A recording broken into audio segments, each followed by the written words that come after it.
Brown, how are you? How are you?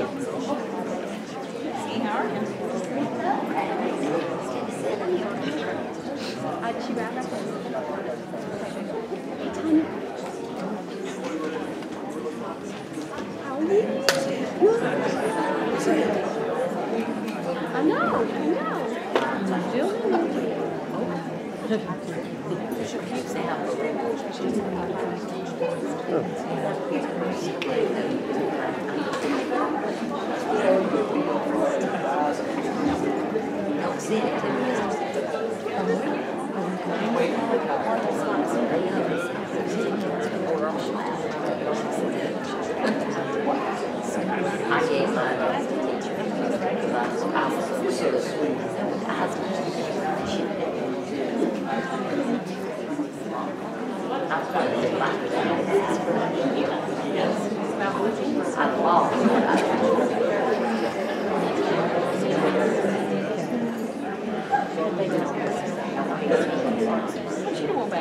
I know that he always comes to check her, but he said he's going to come in. Are you sure she's behaving herself?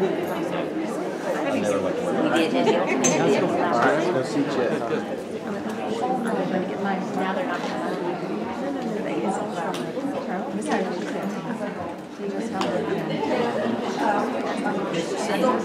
Dirt it off.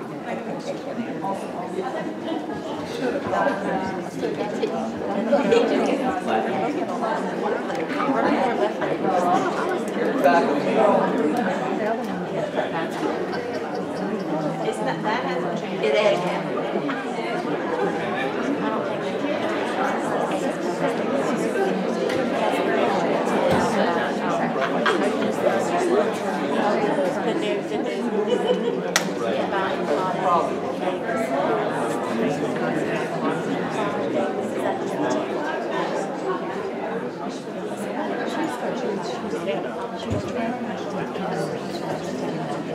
District auditorium. No, we had a, that was Casey. I took that. We never had a,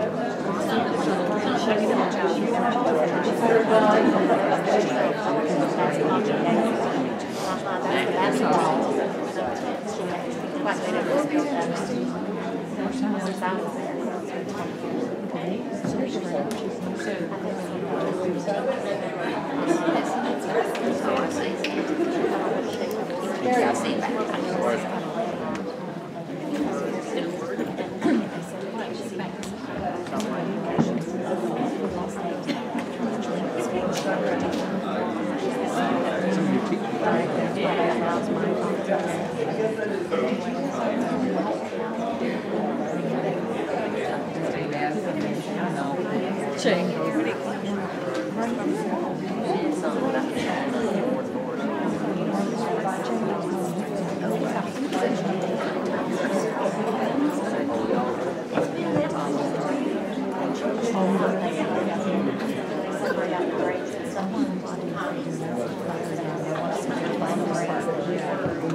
Call to order the January 25th, 2016 monthly meeting of the Board of Trustees of Lexington County School District 2. First item on the agenda is the invocation and pledge of allegiance. Vice Chairman.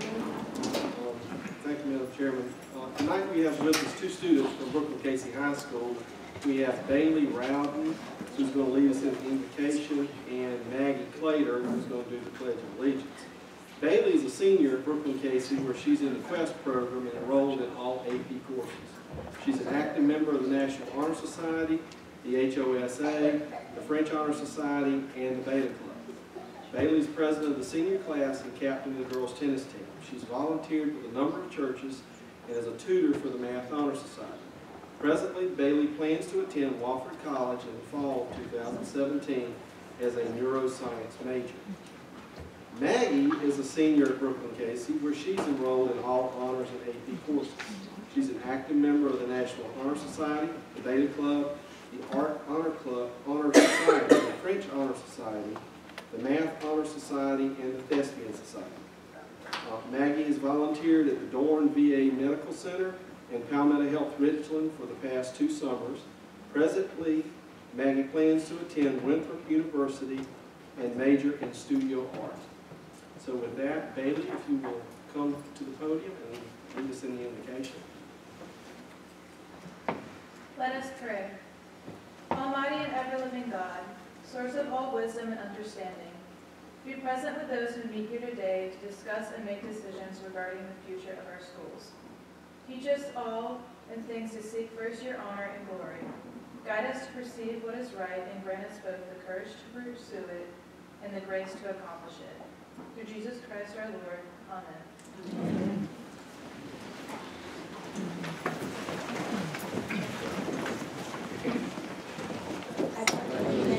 To the flag of the United States of America and to the republic for which it stands, one nation, under God, indivisible, with liberty and justice for all.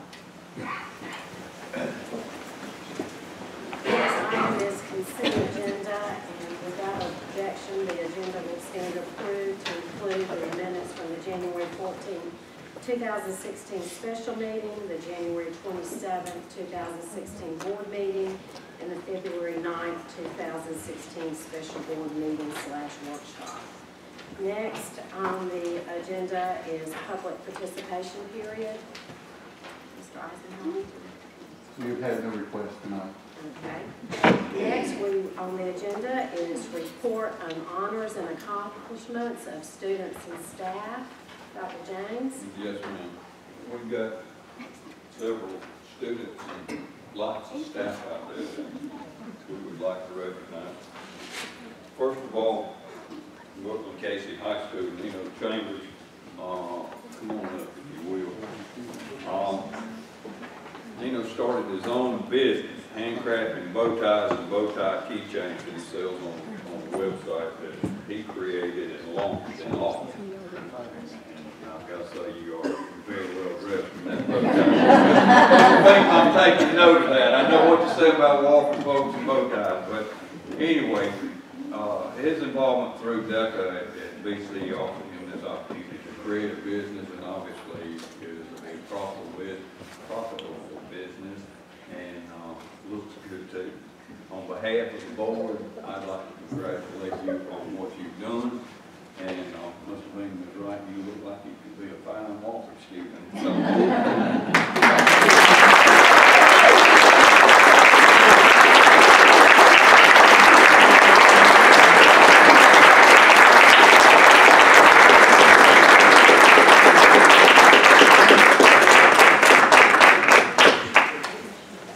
O'Reilly Pena from Brooklyn Casey High School.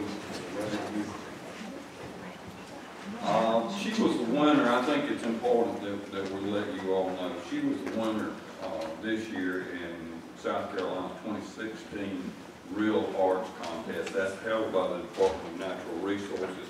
She won the Best in Show for the drawing that she did.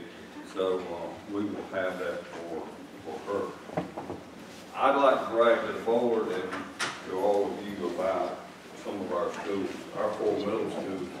We've got our principals here and we've got a lot of senior staff.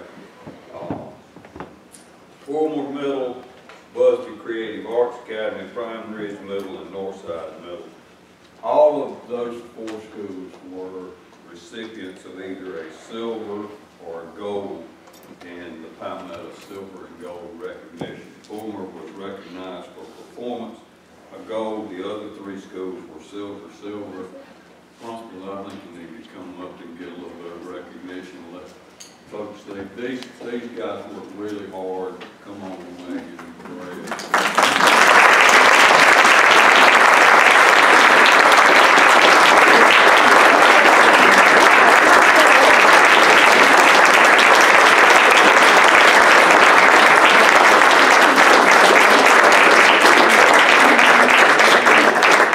Created some sort of conspiracy that the middle school kind of drives everything. I will see that in one of those journal articles, I'm sure.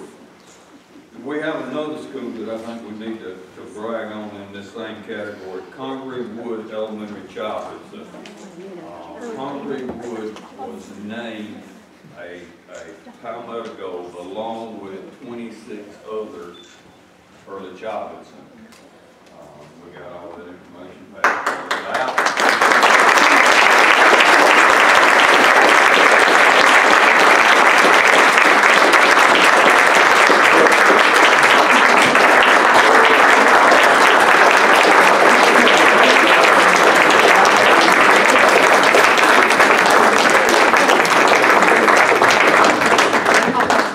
The thing that has driven Nicole crazy, and I'm going to tell her staff, there's been some concern that the Board of States will recognize our childhood schools, so 26 of them are in the same boat as you all. Our concern is, obviously, you do a great job, and you would have never been there at all, regardless of how the state decides to deal with early childhood centers. So we appreciate your work and what you do. Middle school folks, keep on doing what you do.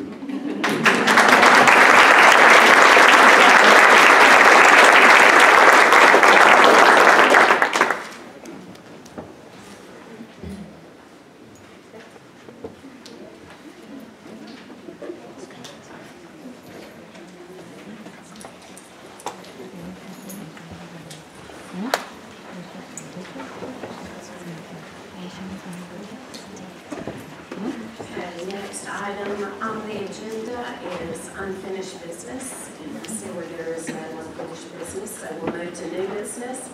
First item is proposed changes to the 2016-17 calendar. Dr. James? Yes, ma'am. The board last year adopted a 2-year calendar that, as you all know, we ran into an issue this year with flooding.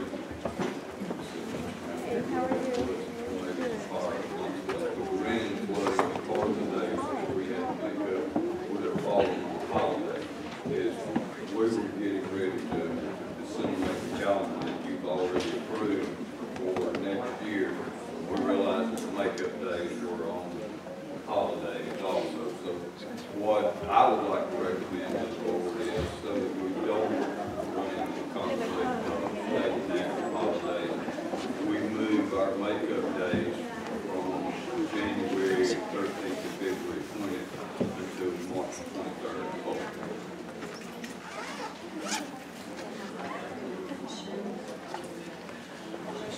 Recommendation of administration to approve proposed changes to the 16-17 calendar. Motion, do I have a second? Second by Mr. Bingham. Any discussion? All in favor say aye. Aye. Opposed? Motion carries.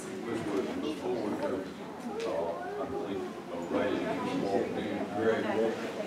If we could just... Sure. They're up there.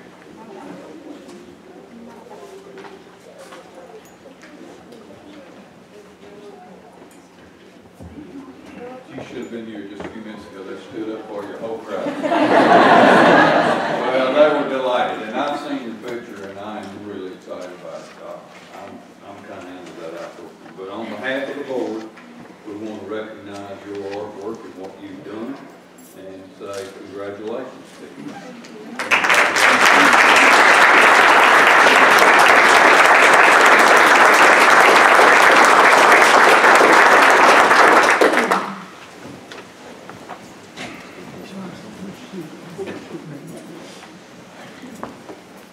Next item on the agenda is first reading of recommended updates to board policy BCE, board member conflict of interest. There was an inquiry on a as to what was considered a conflict of interest concerning an elected school board member acting as a head coach or assistant coach in the district that they were elected versus being a volunteer for an athletic team in our district. After speaking to legal and the School Board Association, we were asked to get an Attorney General ruling on this inquiry, and we have gotten that, and we are now ready to modify this policy to reflect that ruling. Madam Chairman, I make a motion that we approve first and second reading for modifications to board policy BCB, which reflects the Attorney General. I have a motion. Do I have a second? Second. Second by Mr. Giles. Discussion? Ms. Brandon? Madam Chairman, I believe you know that I volunteered with my daughter's cheerleading squad, and I do appreciate you obtaining an opinion from the Attorney General about the appropriateness of volunteer and really defining that for us. I think that it helps not only protect our district, but it also helps those of us who are volunteering. So I do appreciate you seeking that opinion. I also want to say I personally appreciate how you and the Vice Chairman handled the matter and, speaking with us personally. So I appreciate that. I want you to know that I do volunteer and I fully intend to comply with the new policy, and again, thank you for seeking that clarification. Thank you, Ms. Brandon. I do have Ms. Kessler? I wrote and requested an opportunity to speak in an executive session or general session, did not receive an answer, so. And I had told you, Ms. Kessler, when we talked that day, that it would be on the agenda in public session. I just want to clarify some things. Coming on this board, I've been here since November of last year, so I've been a little over a year.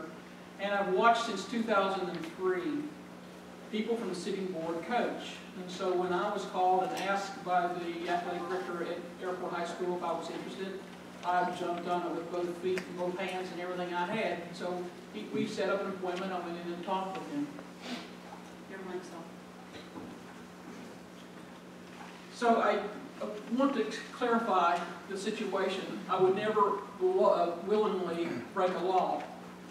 But when I found out on February the 10th that this investigation was launched over 3 months ago, and I had 3 months invested, and you get emotionally invested, you get financially invested, and so it's kind of bothers me that something was in the making that I, as a sitting board member, did not know. Since we are a board of 7, I would think that any situation would become before us all, and if at that time I knew that there was even a question, then you'd have something to do about it. But if I were guilty of nepotism, if I were guilty of changing rules or anything like that to get my child or godchild in a program, or if I did something to talk to the athletic director to make sure that my child played, if I hired or fired an administrator, if I hired or fired a coach, I could understand where I'd be breaking the law. But to me, I was just helping children. I started the program many years ago, and I've been watching for the last several years because some of the children that I coached now have children playing, so I hadn't invested in this. And I went there to watch and enjoy, but I think the thing that bothers me the most is that I invested 56 days, almost over 3 months of working with these children 3 hours a day, 5 days a week. And you get attached to them. It's like family for us, family. And not only did I get invested, I had over 40 hours of work. We done all the cleaning up of the equipment room, of the canteens, of an office that we discovered that was piled up about 4 feet with some stuff that had been in there for over 8 years. So we had also invested our time. We did not ask anybody else to do it. There was no master-servant situation. I don't understand master-servant. I didn't live in that generation. I don't believe in it. If there was any servants or anything, it was us. We were doing the work. We didn't make any demands of anyone.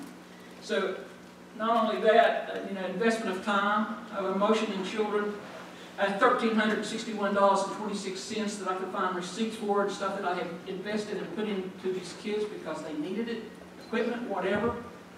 So it just hurts me to think, to be on a board of 7 people, to have this investigated over 3 months ago. It was under Mr. Bingham, who was chair then, but they didn't have time to work on it then, so he passed it on to his offer there,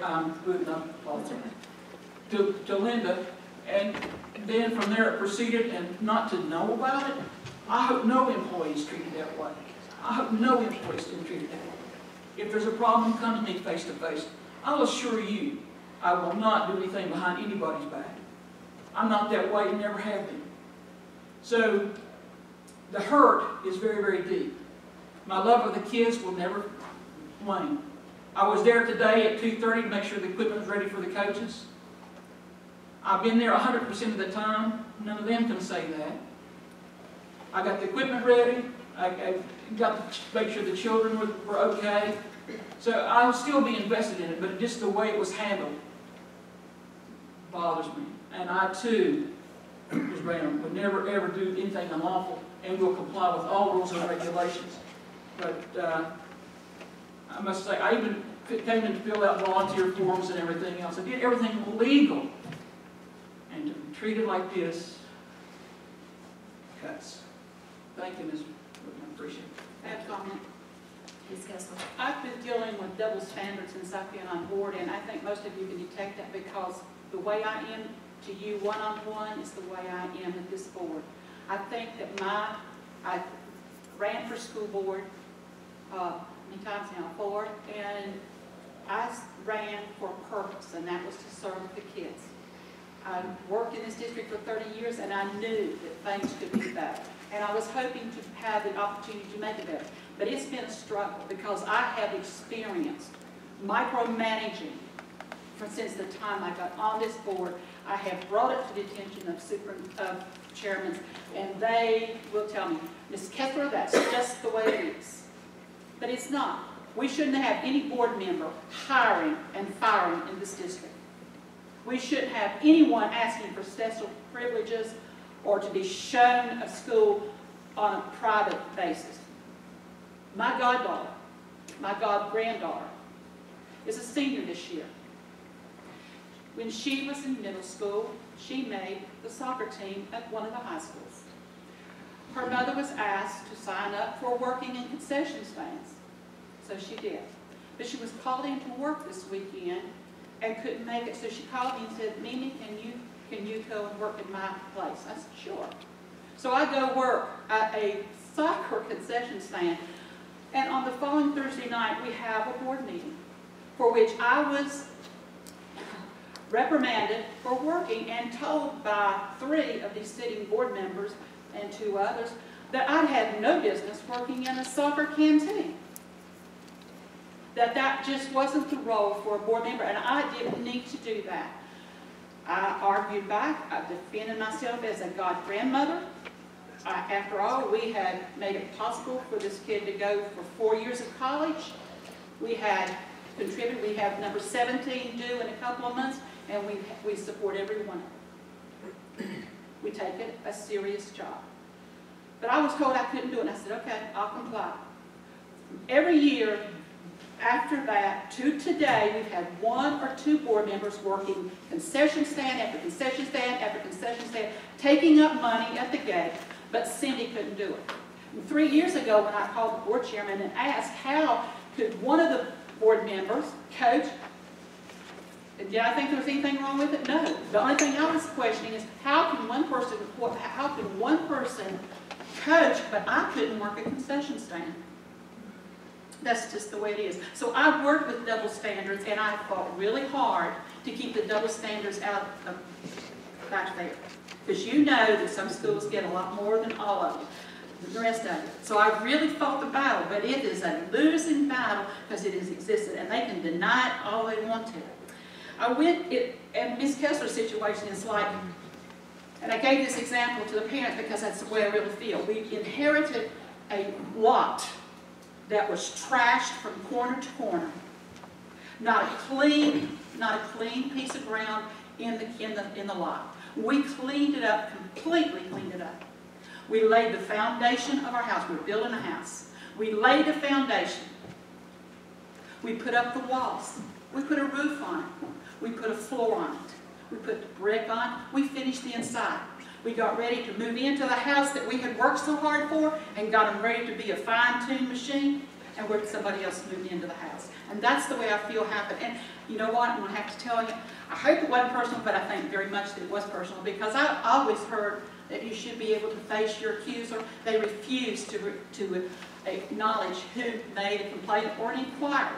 And yet we know, we feel very strongly that it was not a softball parent that complained, because we were told that they're extremely happy.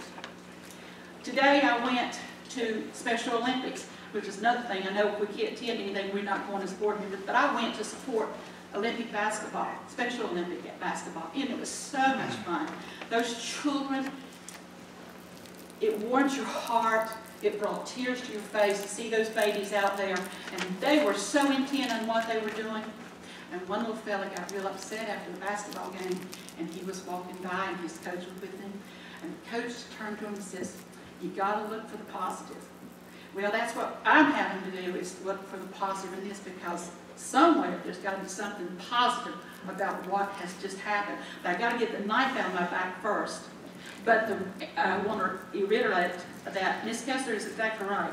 No board member should be treated the way she was treated. And I was there coaching because I was coaching to support my sister and to help make her get that program back on its feet like she was asked to do. So I feel very, very strongly that it was most unprofessional. And some of the behavior and some of the things that these board members have done that they've been overlooked and bypassed and never dealt with. And I think some of you know some of that anyway. I just think it was a disgrace. And I hate that it happened, but you got to move on. You got to look for something positive, and there'll be sunshine sometime next week. Thank you. Thank you, Ms. Kessler. Any other discussion? Mr. Bingham? Mr. Conwell? I just think it's kind of sad. I mean, I'm guiltier than anybody up here. I did it for almost 9 years. I coached softball at Airport and PC. So I guess I'm really guilty. I actually had a good time. It was great. That was the best times I've ever had, coaching with my daughter or coaching my daughter. I mean, it was great. To see that we can't do that to people that really care about it, other than people that are just basically there collecting a paycheck. I think that's what's wrong with our athletic programs now. I think a lot of people just are there collecting a paycheck. And I think it's a shame when you kind of kick people out that really want to do it, really want to be there. I think the only people here that's going to suffer are the kids at Airport and the softball team. I think there's no one else that's going to suffer but them from this decision. And I mean, to be perfectly honest, I think it's a waste of the Attorney General's time. I think there's some more important stuff and worrying about what we're doing on our own time. I mean, we're not out there telling her how to run anything. I mean, we're just basically helping. I was helping. I said, I didn't get out there and make the lineup or anything. I just wanted to do all I could to help. I wanted to win. I mean, that's basically all it was. But I just think we got more important things to do than spend 30 minutes of our time on something like this and have a big meeting. And I appreciate you letting me know that this was going on, Linda. I apparently was the only one out of the 6 and 7 that didn't know anything about this. I had no earthly idea. You just decided you didn't call me. I guess I'm not as higher up, or you're the master servant here. That's all I got to say. I'm really not finished. There's something else I want to say. I'm going to go to Mr. Bingham. What's next? Madam Chair, I think it's a total mischaracterization to talk about that this board is not allowing something to happen. This board responded to an inquiry of whether or not something was a conflict of interest. The Attorney General is the appropriate person to determine by law what is and is not a conflict of interest. The Attorney General said that coaching is a conflict of interest if you're an elected board member. In their opinion. Ma'am, In if their you will opinion. let me finish. Yes, sir, I apologize, sir. I think you said in his opinion. I said it was the Attorney General's opinion, but he is the arbiter of the law unless we take it to court. Now, his interpretation is that it is a conflict of interest to be a coach and to be a board member at the same time. His opinion also said that you could be a volunteer and be a board member at the same time, but being a volunteer means you cannot have any authority over any district employee or any district students, because that's what creates a master-servant relationship. It does not prohibit Mr. Conwell from keeping score on the softball team, but it does prevent from being a head coach or an assistant coach for the district teams. There are a number of ways that I can envision that would be a conflict of interest between a board member and a coach. But it does not prevent you from being that, it just prevents you from being both. You cannot serve as a school board member and serve in that role. No differently can you be a school board member and be any other employee of the district. Those are the rules. That's the rules that we have to play by. Whenever I ran for office and I ran for school board, they said I could not serve on the planning commission, of which I was a member of before I came here, and be on the school board. I chose to be on the school board. I can't be on both. That's just the rule. That's the law. That's what the Attorney General is saying is the law. It's quite that simple. There was no nefariousness. Inquiry was made. It took a little bit of time to get the Attorney General to determine where was the line, and where the line was drawn, it actually, as I was informed initially, is you were not the coach or the assistant coach. You were merely volunteering. And if you were volunteering, then this is not an issue. You're allowed to volunteer, and it specifically states so in this policy that you're allowed to serve as a volunteer. But the key is you can't be in charge of employees, and you can't be in charge of students, and you can't be in charge of district facilities. That's what creates the conflict of interest. I guess the only thing here is, if you got an inquiry in November and somebody knew Ms. Kessler was going out there, you probably should have said, Ms. Kessler, we got an inquiry, we got to look into it through the Attorney General. That way she didn't have 2 or however many months invested or days. I guess that's the biggest, I mean, that's the thing too. I mean, we could have slowed up this training big time before it left the building.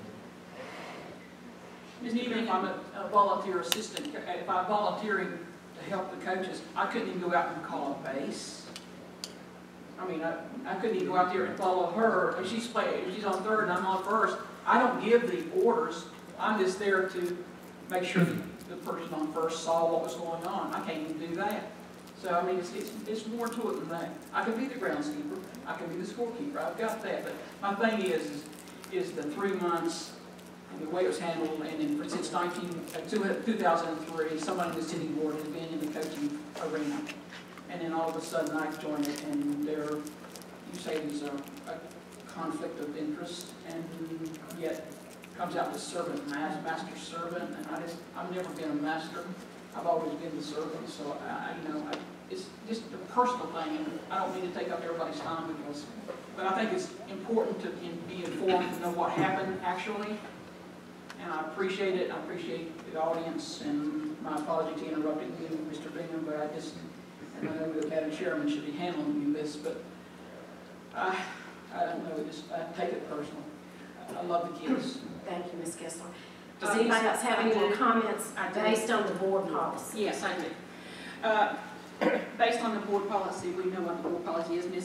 Wooten, and we also know that this is sort of personal. So let's don't cover it and convolute it. Since you have gotten this, Mark, I can be Attorney General, if it's based on the policy that we discussed. This is coming straight from the comment right here. Okay.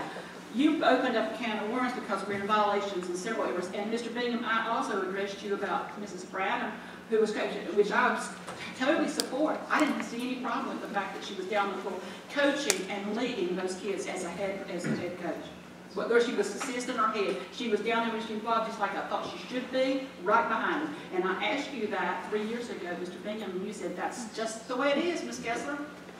So I did bring it to your attention. Right here in the, it says, no school shall employ anyone as head coach in any sport who is not at least half-time employee in the school district and who does not receive his entire pay for coaching from the governing board of the school district in which he or she is employed. So are you going to acknowledge everything that's in this Attorney General's letter? Because That there's several. actually is from the high school league. That comes straight from the high school league. No, it doesn't, because now they don't, no ma'am. I talked to Jerome Singleton, and he said just Saturday that the Attorney General has never contacted the high school league. He's been there over 20 years. But they can, but our district, Dr. Cooper, has to send a letter on each volunteer to the high school league. I don't think we're doing that, are we? We have to report, according to this, we can't hire anybody. This is the Attorney General's take on it. We can't hire anyone that's not half-time employed or full-time employed as a coach, head coach, or co-coach. And if we, this is what the Attorney General's saying, but he doesn't obviously communicate with the high school league, which he acknowledges in here that he does. But Jerome Singleton, who is the chair, who is the commissioner for the high school league, said Saturday that they haven't contacted him, and since he's been there over 20 years. But technically, there's a policy that we have to follow, and that is a letter.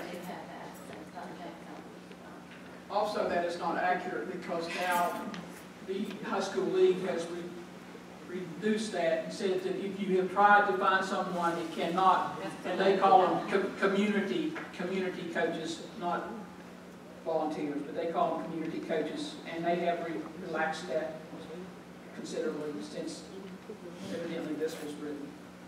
So all I'm saying is we need to cover our bases, and the other issues that are in this reading here, such as the letters that have to be followed up per hire. But according to the Attorney General, he would prosecute, but he does acknowledge high school league. Anything else? Yeah, I'd like to comment on this, and somewhat directed straight at Kay, because I want you to be very clear that this has nothing to do with you personally. I did not experience you as a coach, but I know your history, and I don't think anybody's debating your qualifications as a coach. I think you're probably one of the finest softball coaches in the state, and this has nothing to do with us not wanting you to be a coach. What this has to do with is, can you do that as a board member? I most definitely can, and not let it interfere. Well, and I don't necessarily disagree with that, Ms. Kessler, but that's not what the Attorney General says. So that's what we have to go by. That's his opinion. That's not our opinion. That's not our policy. That's what the Attorney General says is a conflict of interest. So I want to be real clear that there was no personal attacks there, because we all know how good a coach you are, how invested you are with these kids, and how much they probably have benefited from you being their coach. That was not, any of this had to do with any of this whatsoever. So I want to be real clear on that. Thank you, sir. Thank you. Can you tell me, though, Brad, why it was kept a secret from us for over 3 months, well over 3 months? You know, Kay, I didn't find out about it until we actually got the opinion back, and the opinion just came back. Jay came back January 5th. January 5th, and we found out February the 10th. So I'm assuming that it took some time to get the investigation, as far as getting that looked into. So, there's no reason for us to address it until we know what the Attorney General's opinion is going to be on it. But I want to be real clear that this has nothing to do with a personal attack from this board member, that board member, or anything like that whatsoever. Thank you. Anything else? Okay, I have a motion on the floor. I have a second. All in favor, say aye. Aye. Aye. Opposed? No. No. Motion carries. The next item on the agenda is a presentation, informational presentation by Mr. Todd Cullen, Lexington County Council, and Joe Murgo, Lexington County Administrator. Dr. James, Bring did you this speak on. Nice to see y'all. Madam Chair, members of the board, it's good to be with you this evening. It's good to be with the high school board. Mr. Murgo is here with us. It's going to be just a minute here before we get our presentation loaded. I will say that it's been a pleasure to meet with your board chair this last couple of weeks. when we first found out about the school bond and our new schools that are coming to our area, I think everybody is really excited about that. And we also learned too that there's some possibilities that you folks are entertaining or actually have made property purchase on 378 Highway. And in doing so, we have had a number of conversations with other things that are taking place on 378 Highway. And some of us at the county thought that just for informational basis, and that's all this is tonight, is for you to have the information, for you to know what it is that we know. And most particularly to what we know is I guess it was last September, maybe October of last year, we learned that our hospital is going to construct a 9-story tower, a 600,000 square foot tower, and approximately 1,000 parking spaces to their existing site. We were engaged on that matter as that they were looking for the county to be able to help in their ingress-egress with their expansion. And they've gone about a few different options of how they're going to try to disperse all those folks that they expect to come on site. I wouldn't be truthful with you if I didn't tell you that I hear almost without entirely on a selfish matter as my position as a county council person. Obviously, the thing that we look at with that hospital and what we're most directly responsible for is emergency services, the ambulances. There's one way to the hospital, and it's on 378 Highway. Ambulance comes here tonight, we're going to get to the hospital on 378 Highway. Hospital shows up at Lexington High School tonight, we're going to get there via 378 Highway. So there's some concern for us now, presently, the traffic that is actually on 378 Highway. Now, traffic didn't show up yesterday, it didn't even show up last year, it didn't even show up 5 years ago. It's steadily been growing, and we realize that. But we also realize too, and Mr. Murgo is going to be able to show you some information of what we have been measuring for some time. County Council gets a quarterly report every quarter of what is taking place with Sheriff's Department, what's taking place EMS, Fire Service. Matter of fact, all of our departments make a quarterly report to us on measurements and standards that we put before them to try to meet. So you will see here just a little bit that our ambulance calls are not decreasing. They're, matter of fact, increasing. I won't say exponentially, but they're increasing at, I think the rest of them was around 7%. 7.5% a year. We're answering over 36,000 ambulance calls a year. Joe's going to have you some numbers that show you what total traffic looks like on 378 Highway. And again, the purpose of being here, and I so much do really appreciate your board allowing me to be here, your chair lady to allow me to be here. The last time I was before you, I want to tell you real quickly, we spoke about something a little south of town, the industrial park. Had it not been for this body to agree to those terms, there would not be an industrial park in Lexington County. It's just that simple. But since that time, I'm proud to say, we have an industrial park in Chapin. It's underway. We have one in Vicksburg, Leesville, that is underway and being improved. So it's not as if when we first came back and told you then that we weren't going to share in that revenue, because we are. Matter of fact, this district takes more revenue out of District 3 than District 3 gets out of their own park. So I think the folks that serve on this body are always open-minded. I think that they always look over the horizon. I think that they weigh a lot of the future, and I think that's what we're going to hopefully talk about tonight, what we think maybe the future looks like. So, any further to do, Joe? You can close us out. Well, you know the numbers better than I do, so I'm going to let him go over the numbers with you, and any questions, we'll kind of take them after the Joe's done. Thank you, Mr. Chairman. First of all, thank you for allowing us to be here. I love this county. I eat, sleep, and breathe it. My wife said I spend a whole lot more time with it than I do with her, so, but I don't get yelled at quite as much. I would be remiss, I see Mr. Sims sitting behind me, and he obviously didn't pay me to do this, and I didn't know he was going to be here tonight, but I have 3 great children to get to be a part of this school. And you guys usually hear all the bad stuff, but let me tell you something that's a good thing. He embodies the word leadership. Obviously, I think a lot of something called everything speaks. Everything speaks, no matter what you do, what you say, and how you act. To see a principal walk around the school and walk in every classroom every morning and welcome the kids to school and say, let's expand our minds today and learn something new, I think that's unique. And so I really appreciate that from the bottom of my heart.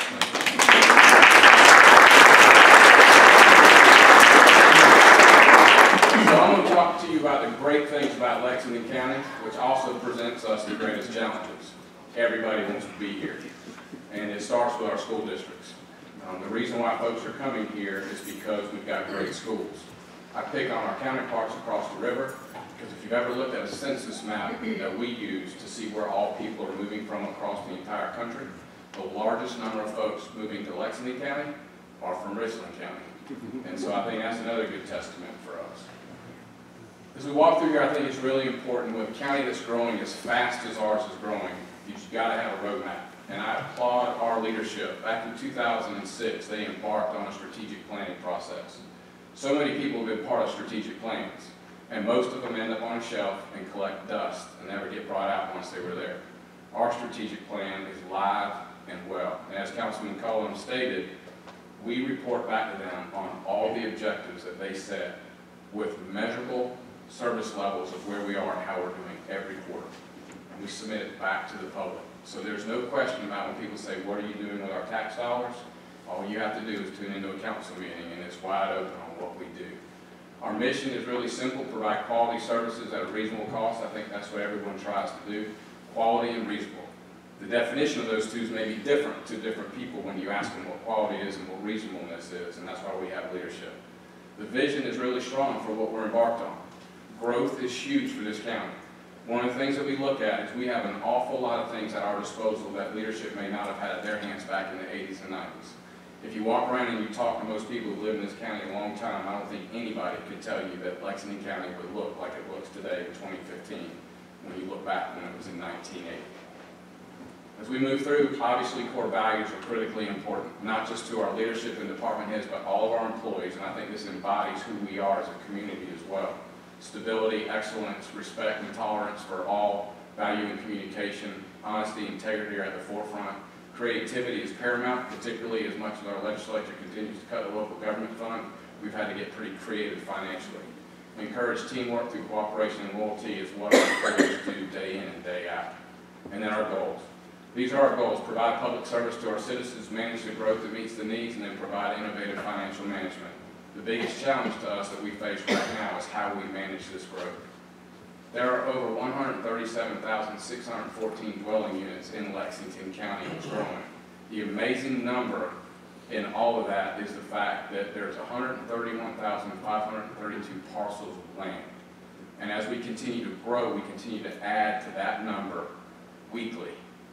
There's over $20.64 billion values of improvements that have been improved in terms of structures on that property in our county. I want you to really focus on where we are. When we talked about the recession a lot, you can look back in 2011. These are site-built residential home permits. This is what the county issues. This doesn't include the municipalities who issue their own site-built homes. We have almost doubled in 2015 compared to what 2011 was. If you add all those numbers together in the last 5 years, we're pushing over 5,000 site-built homes. That's not manufactured housing, it's not mobile homes, that's site-built homes. And if you look at the national average about how many children per house is being built, it kind of tells you about why you see the need for more schools. So just think about that number and look at, in the last 5 years, every single year it's grown. Every single year, which is adding a huge population demand to this county. The actual census totals are in front of you. In 2010, you can see it's at 262,000. One of the things that we've been trying really hard to do over the last 10 years is we need to plan for what this community is going to look like in 2030 and 2040. And the older I get, the faster time goes by. So that 2030 comes a whole lot faster than what we think. And we better be ready for it because it's going to happen whether we want it to or not. When you look at these projections for where our census are, and let me just tell you this, Charlie Compton, who retired as our planning director over 40 years, he's in the American National Association of Fellows. There's only about 40 of them ever adopted that. From the time he started tracking the census in this county, he's been within 1% of what the census totals have actually been. So when we see those numbers, he's had a lot of credibility in what those projections have been for where we're headed in this county. Think about, in this community, what this county is going to look like when we're over 345,000 people in this county. When you look at our current population based on our estimates of residential permits, we're somewhere around 286,683 right now. But look at the projections. When we look at these numbers and we think about the numbers of vehicles that homes are, the days of having one car at home are over. We've added over 16,000 vehicles to this county in the last 4 years to our roads. I think this is really important. If you have not gotten a print out of this, I think everyone should see this. The school districts are outlined in color. The red dots that you see are single-family site-built homes, and all the light green and dark green are your manufactured homes. So you can see that the majority of the growth is really city center of Lexington. When they talk about a half moon growing, if you remember when this county started, most of the growth was up in the Irmo area, and if you take a crescent moon and just keep drawing a crescent moon out, you can literally track the growth of this county. One of the big reasons is because you just follow the infrastructure, water and sewer. As it grows, so do the communities grow. So when you look at the school district lines and you see where all that growth is, a lot of it is around the Lexington area, which right now, Highway 1 and 378 are the two major thoroughfares to get down to the city of Columbia. So recently I was in a meeting with DOT, and they put up a statistic from the rushes in downtown Lexington, where I think everybody's familiar with that rushes is. If you started there and drove down 378 and came out by Owls Upstairs, and if you started at the same point and drove down Highway 1 to Owls Upstairs, 250,000 cars a day on each one of those segments, for a total of 500,000 cars a day travel on just those two thoroughfares. That is an incredible amount of traffic.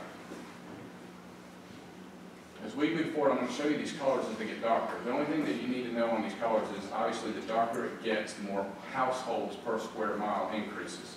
And this is actual data on 2010, and then we forecasted it out based off of the information that we provided to you. So as you see the county in 2020, just watch how it continues to grow westward, all the way out to 2040. And then we also want to look at population density as well, which we think is critically important. So 2010, 2020, 2030, and 2040. I can tell you, we have people living in areas of Lexington County that used not to live there not so long ago, maybe 15 years ago. So the growth is here, and it's coming, and it's going to continue to grow. People absolutely want to be here. So as Chairman Cohen talked about, this actually is a schematic of the new Lexington Medical Center Clinic Expansion Project. So you can see the existing north tower, and everything to the right is going to be new, including the new parking garage. And as the Chairman stated, when we get into these numbers here, 12-story patient care tower will be approximately 545,000 square feet. The current hospital is approximately 1.1 million, so they're going to be growing by nearly 50% from what it currently is with the growth. The 7-level parking garage is going to accommodate over 1,000 more cars. More importantly, there's already 3,500 parking spaces on that campus. So you're going to 4,500 parking spaces on that campus. It's almost a 30% increase. Then they're building currently a new 70,000 square foot central energy plant, which is going to heat and cool all the emergency backups for that facility on that campus. The campus bed capacity is going from 428 to 650. The other stat that's not up there is they're going to be increasing their number of operating rooms as well. I think it's going from 23 to 31, if I'm not mistaken, from the meeting we were in this morning. And then currently 175,000 square foot under construction of a new 5-story medical office building, which the chairman spoke about.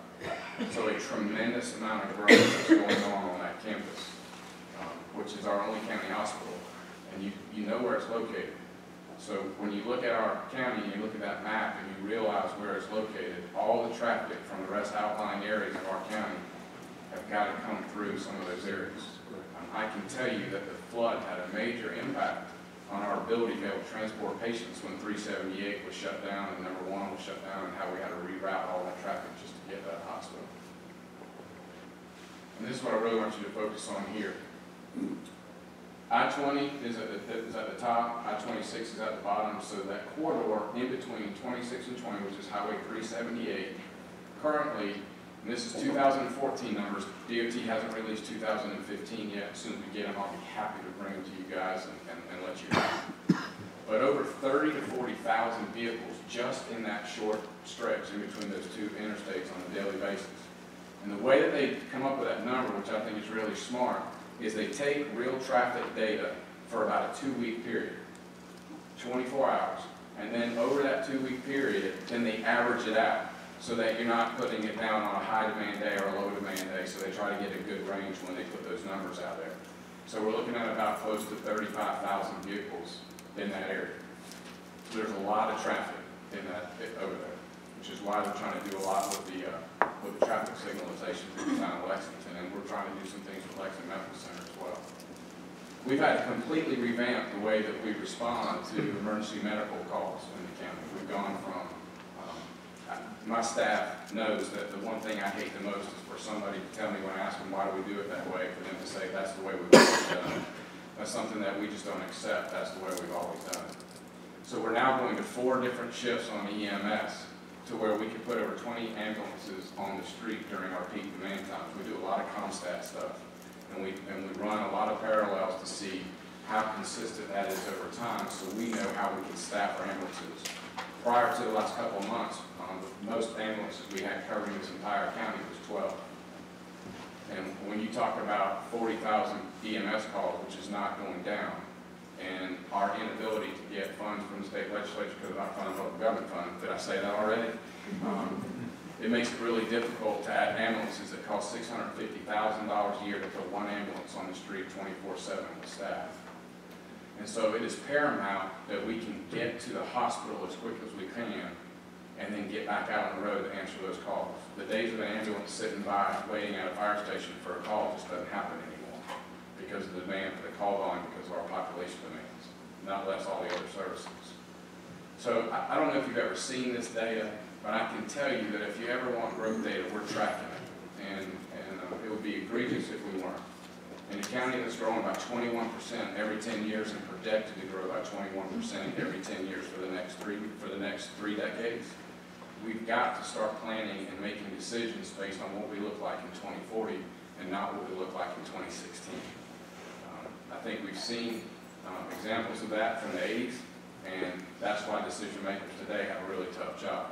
So it's important for us to continue to plan for what we're doing, and particularly trying to forecast what's happening in certain areas. Much like the industrial parks that Chairman Cohen talked about, you know, we rely really heavy on planning and zoning. And our industrial parks are not just located just somewhere we can find land.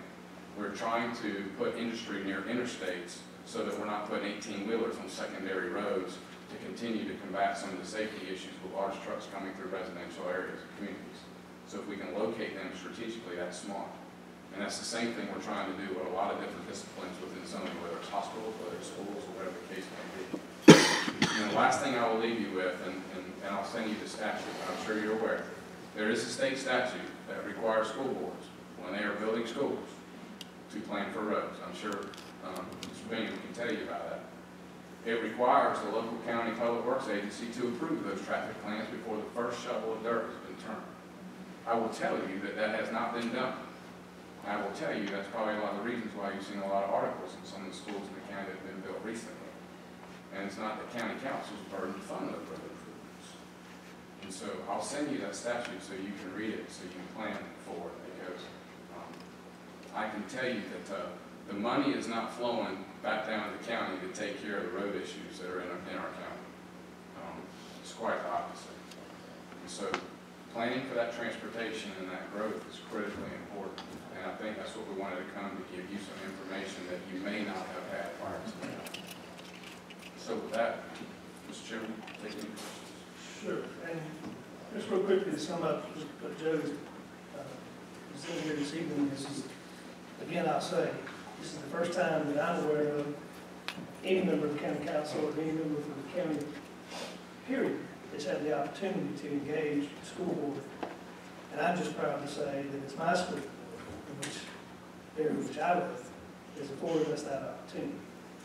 Had this taken place some 3 years ago, maybe there would be a school on Corner Mill Road, maybe what, I don't know, I can't go back and write history. However, again, I can't tell you enough that our entire county council appreciates you folks at least listening and accepting the information so that we can make some decisions of how we're going to. We talk about the county all the time. We talk about today and tomorrow.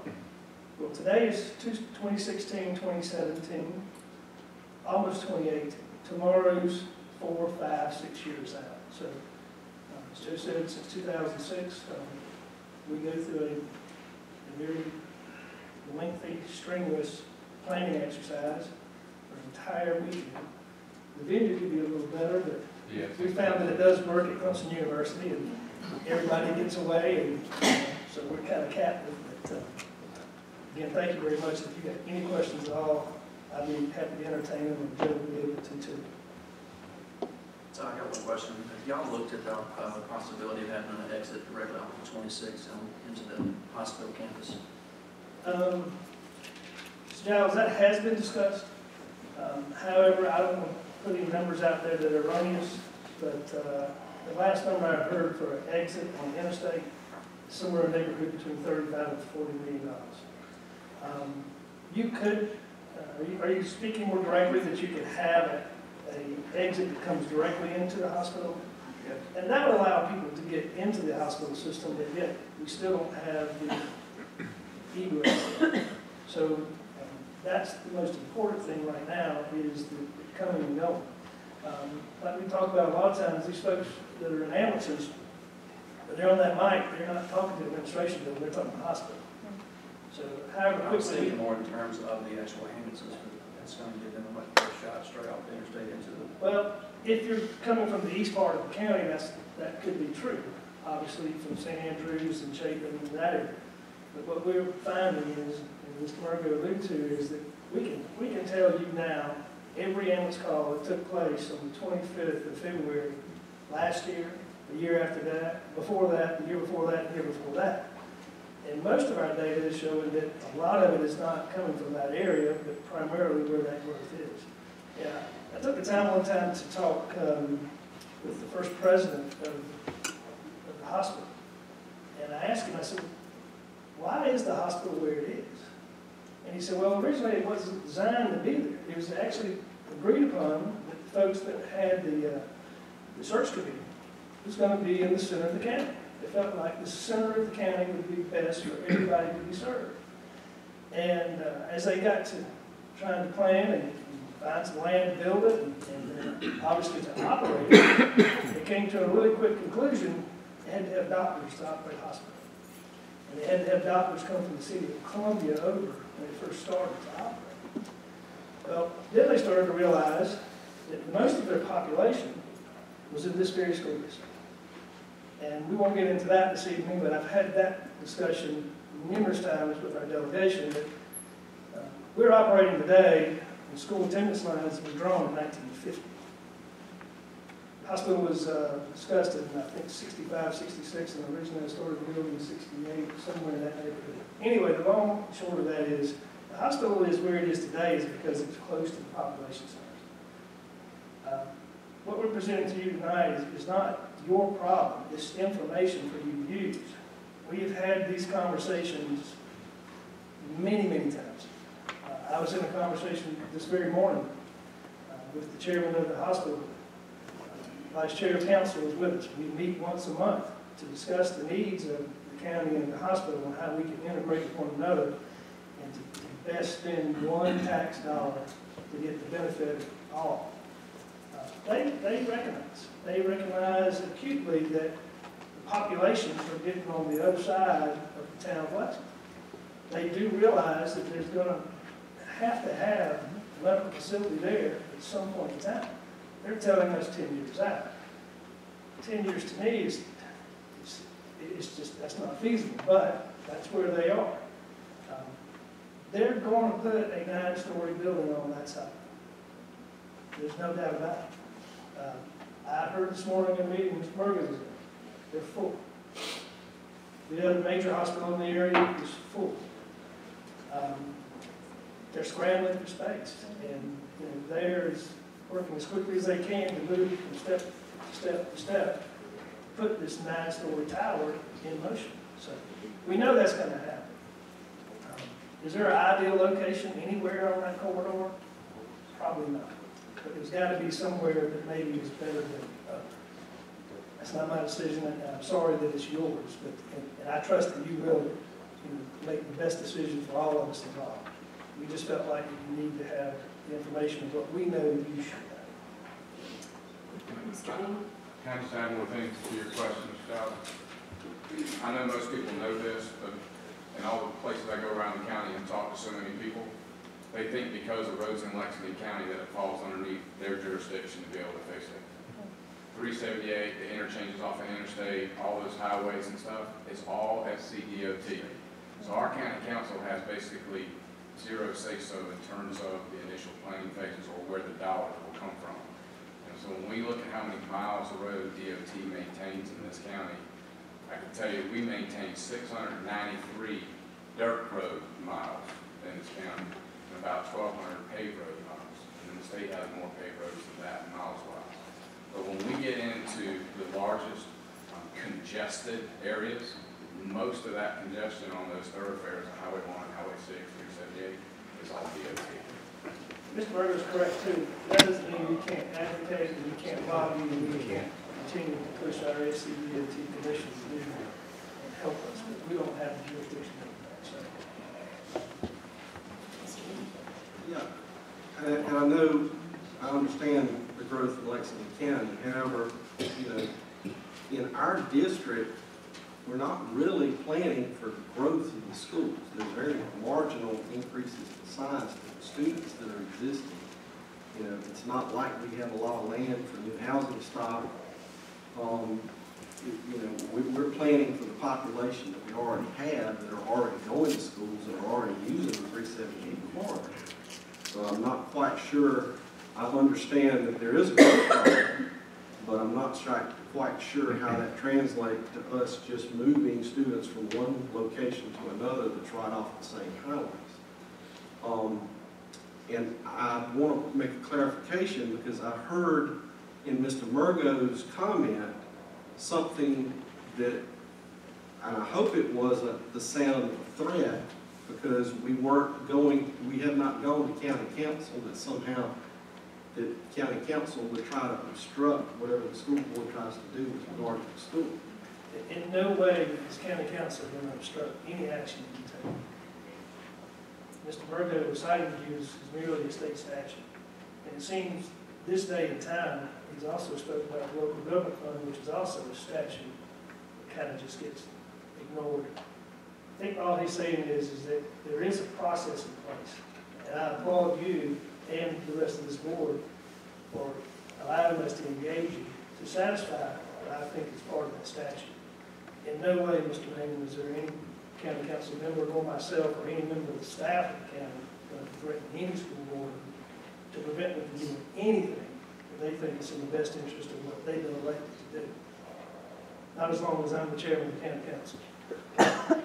It's, again, the whole entire purpose is for information only. And I think you're right, too, in your comments about the growth which has taken place in our district. We may have seen a little bit of attraction in school size of pupils. And in some other schools, I think the airport may be moving to a 4A status. I think that is encouraging.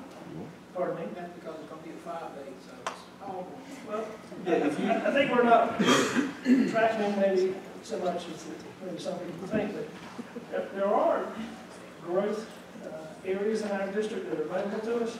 The problem with what we continue to see is everybody wants to grow around the travel pool. We see it in Lexington 1 quite frequently.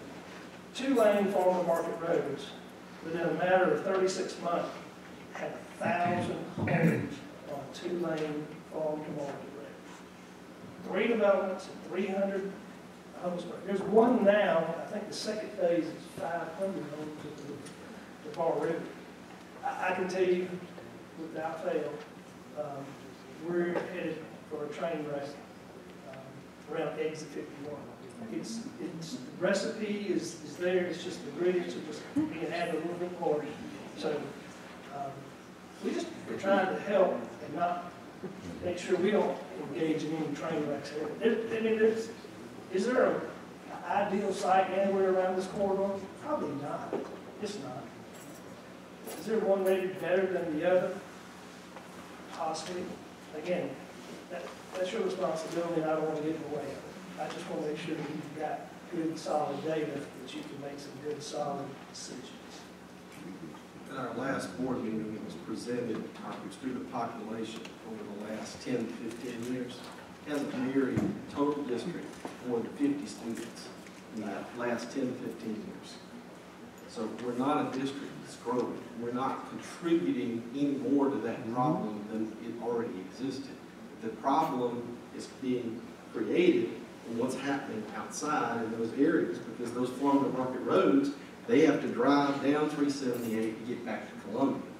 That's where the problem I agree, Mr. Bain, but again, the thing is that if we put them at point A and on the other side of where we are at point B, they're still going to go from A to B, and they're still going to use 378 when we're out.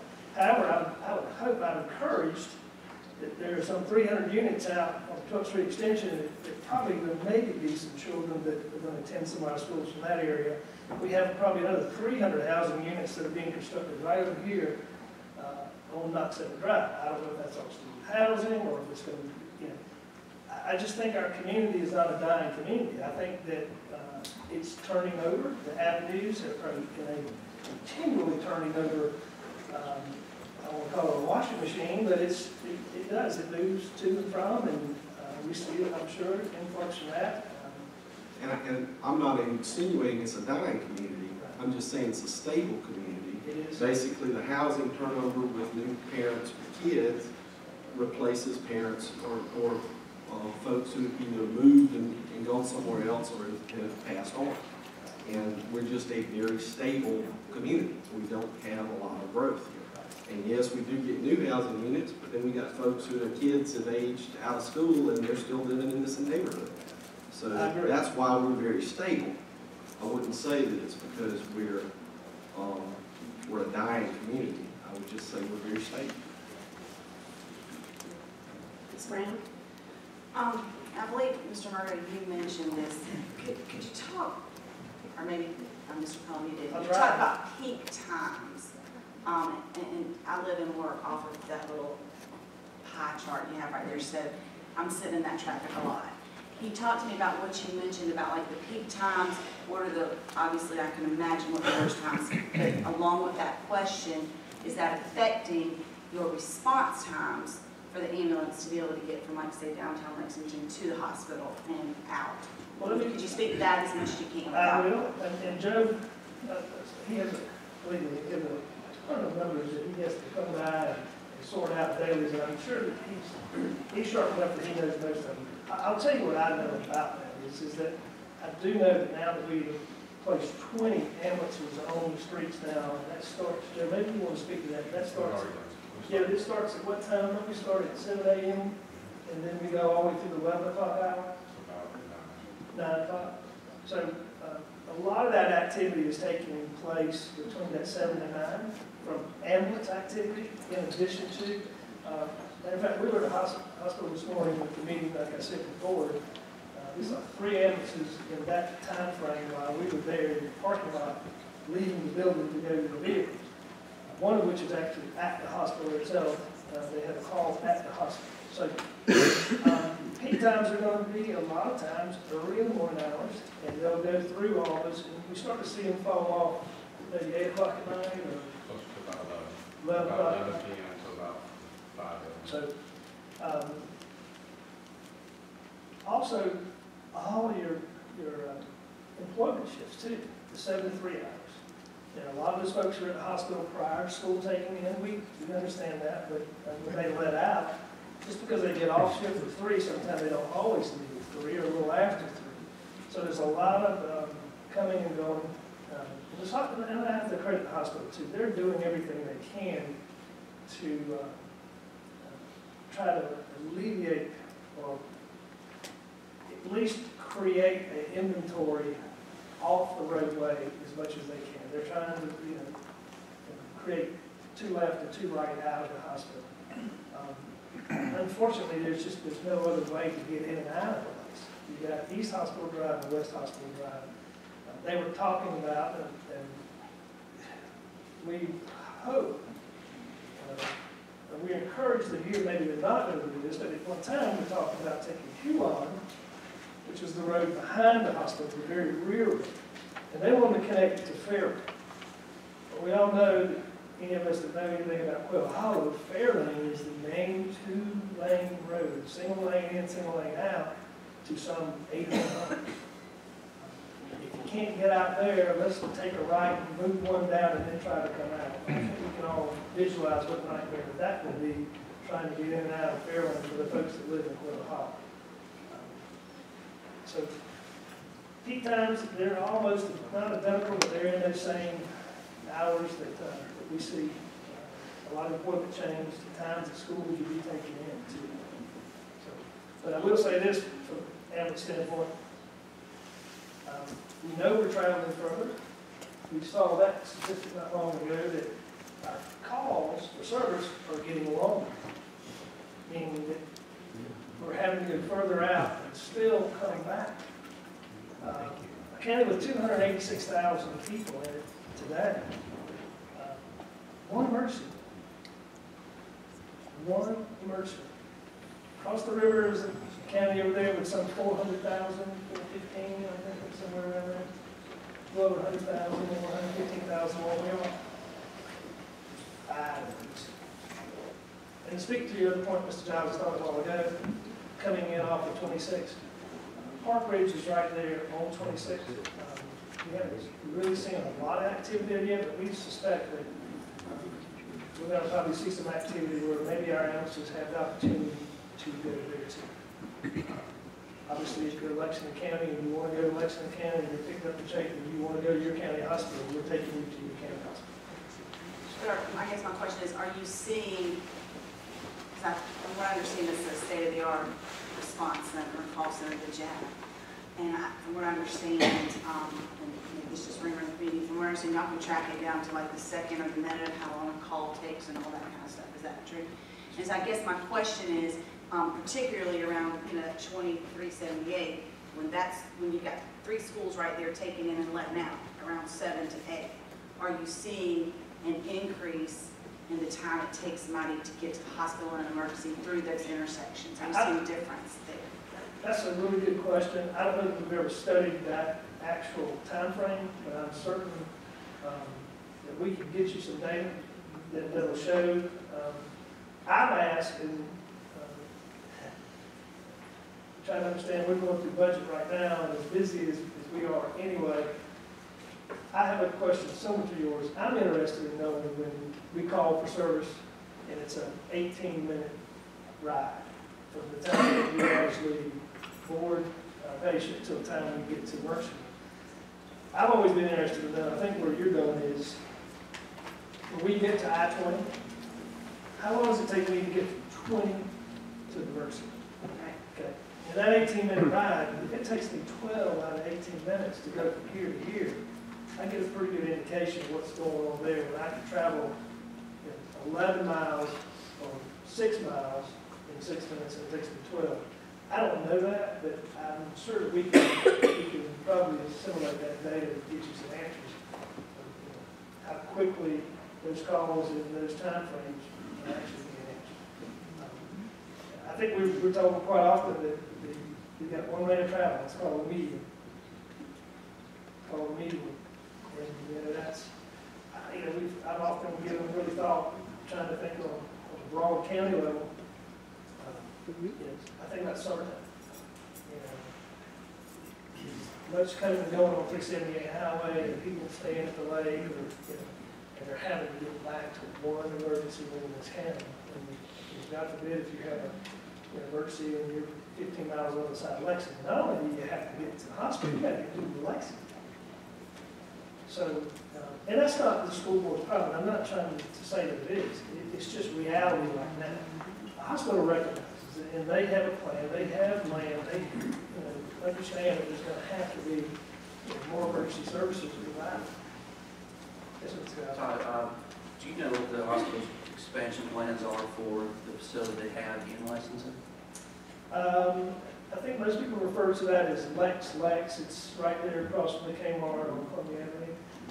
I am not familiar with any expansion plans they have there. I will tell you, Mr. Murphy is, again, well versed in this, obviously understanding how we get reimbursed for ambulance calls.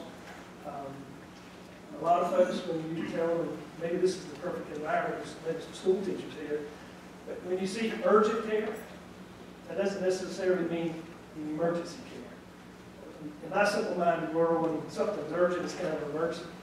And it's an emergency, it's pretty urgent. We can't drop anybody there.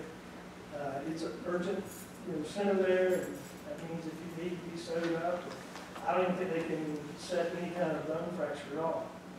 They have very limited X-ray capabilities, so we have had before. We tried to take patients there, and we told them we had to go to the main hospital. The federal statutes on Medicare and Medicaid reimbursement.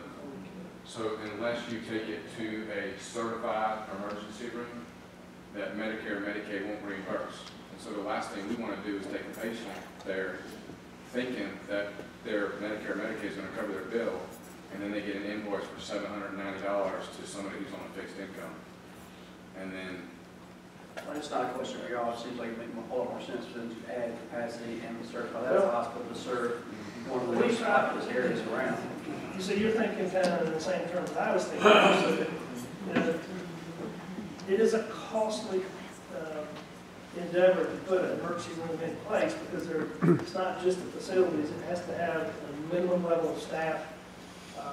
You've got a rating of which that you have to maintain. I mean, I know it's not your it's a million, we've been told it's well over $1.5 to $2 million a year to put it in place, which I don't think that the hospital is too concerned about money as to lives. It's just the ability to put it in place and operate. So, we've given it some thought, but they do have the land available, and they recognize there is a need. Our main concern when we heard about all this is that we know what's coming. That's factual. I mean, that's moving.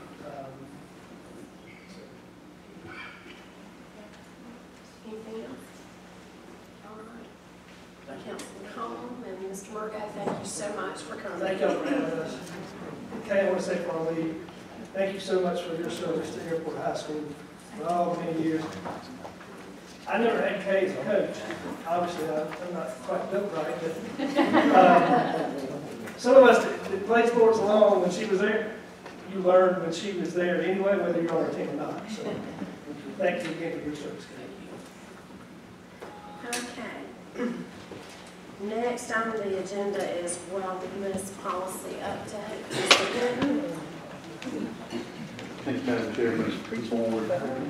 Tonight we bring to you the first reading four changes that we need to make to the policy that will get us in compliance with the state regulations. They tweaked the Health and Fitness Act this past year. The first is we would recommend to you that where it says basis in that sentence, recommend what's in that paragraph. It would get us in compliance with the law. Second is we would add recommendations for Americans. We put a period there, then we started put a period for basis in that. And then Americans would come and then including vending machines and all the different types. Second page, we would get rid of those bullets. You don't need them because if we adhere to all nutrition requirements, which is for local, state, and federal statutes, we do all of that. and it will cover any changes in the future as well. And finally, on the last page, we can get rid of where it says elementary schools, because we just added that to the first page. And then they would like for us to do where it says fundraising activities, they would like us to bring rewards up and add fundraising and rewards together. And then snacks would have its by itself and not be split between the two. They say they're similar. This is recommendations that we had done on the first reading. Motion to approve the updates to the wellness policy. Have a second by Mr. Bingham. Any discussion? Mr. Bingham? Mr. Hinton, I want to verify with all these changes that none of them would make us in any kind of breach with any of our current contracts with Sodexo or our canteen folks or our co-contracts or. This actually puts us better in line with them, sir. And also the new, we got that new statute last year from the state about you can have exempt fundraisers.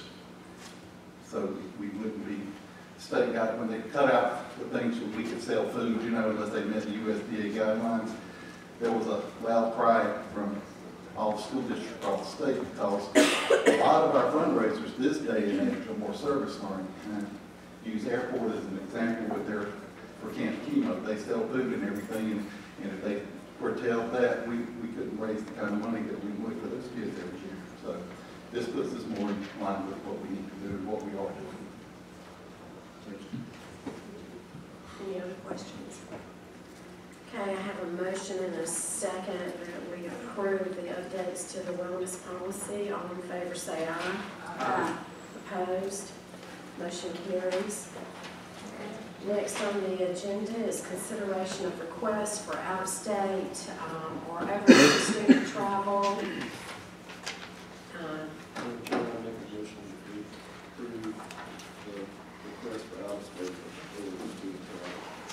I have a motion. Do I have a second? Second. I have a motion that we approve the out-of-state or overnight student travel. All in favor say aye. Aye. Opposed? Motion carries. Thank you, ma'am. All right. Next on the agenda is the administrative divisional reports. The first one is the superintendent. We have no report. Well, Madam Chair, we have something that I was remiss in telling you all. I have a note here. Mr. Jones passed down a note. I know the board members saw it, but I saw Tony sitting back there. If you did not get an opportunity to see Saluda River students sing at the state school,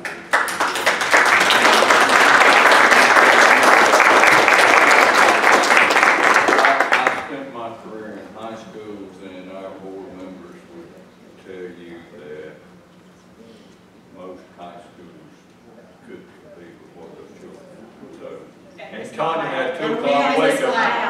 Out here too here. You behind the podium. It was exceptional from beginning to end. It was flawless, and the children were perfect with no direction. They were so well rehearsed. It was a smooth machine. Top dog. It was fantastic. It was wonderful. What you have to know for members in the audience, the principal was making wake-up calls at 2 o'clock in the morning. Kids were on buses at 3 o'clock in the morning, and they drove down there and performed that morning. And you think it was just fantastic. It was awesome. Thank you so much. Great.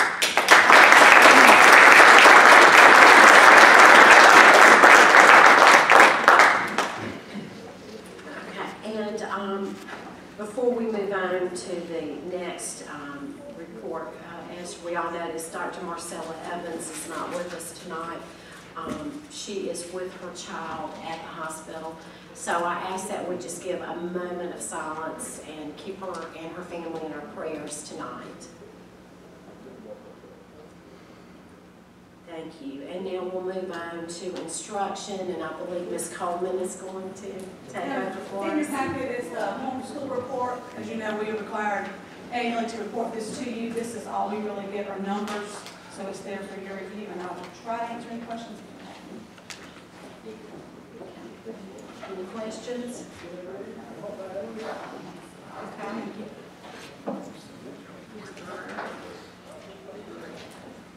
I guess I'm up for the Yes, you are. update for assessments, standing in for Marcella here. We just want to give you a quick update on assessment, the landscape for the state assessments that we're looking at here in the spring. Before we get into this year's assessment, just a quick glimpse, kind of where we've been, if you would, the last couple of years. In 2014, for grades 3 through 8, ELA and Math, SC passed. Science and Social Studies with SC passed in high school in the course 8-7. 2015, we saw a change in assessments, of course. We saw the Aspire for our ELA and Math in 3 through 8. Slight change in pass in that it was 4 through 8 only in Science and Social Studies last year. And in addition to in the course, we saw ACT and Work Keys replacing that 11th grade HSAT test. In 2016, we have a new test, SC Ready, for our ELA and Math 3 through 8. We'll talk a little bit more about that later. We're still going to administer Science and Social Studies through for grades 4 through 8 for pass. In the high school, we're still doing in the course Work Keys for all 11th graders. We are administering ACT for 11th graders as well. A little different this year with the ACT administration. Last year's ACT administration, 11th grade, was for all students. We were required to test all students in the 11th grade. This year, we are required to offer it. The state is paying for any 11th grade that wants to take it. So a little different with the ACT this year.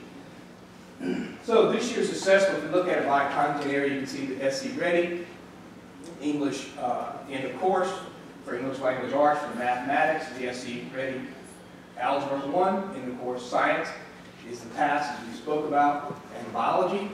For social studies, pass, and the U.S. History Constitution, end of course. And English language proficiency assessment that is administered this year is the WITA Access. In the other column, college and career ready, the assessments that are offered there at the high school level, 10th grade, the PSAT, ACT at the 11th grade that we spoke about, and the Work Keys as well that we administered last year, administering again this year as well. Can I stop right there? Sure. On the Work Keys and the ACT, are those required for the 11th graders to take, or are they can choose to take? Work Keys is required for this year. Last year it was ACT and Work Keys were required for 11th grade. This year Work Keys is still required. The difference is ACT we are required to offer. And then my follow-up question to that is, I guess the big question, who's paying for the test? The state. Yeah, the state paid both times. It's just one time we had to give it to every 11th grader based on their third year in high school. This year, we have to give it to every 11th grader that wants to take it, so we have to offer it. Well, wouldn't it be an advantage to encourage all of our 11th graders to take the ACT? We are ordering, of course, we're for logistics.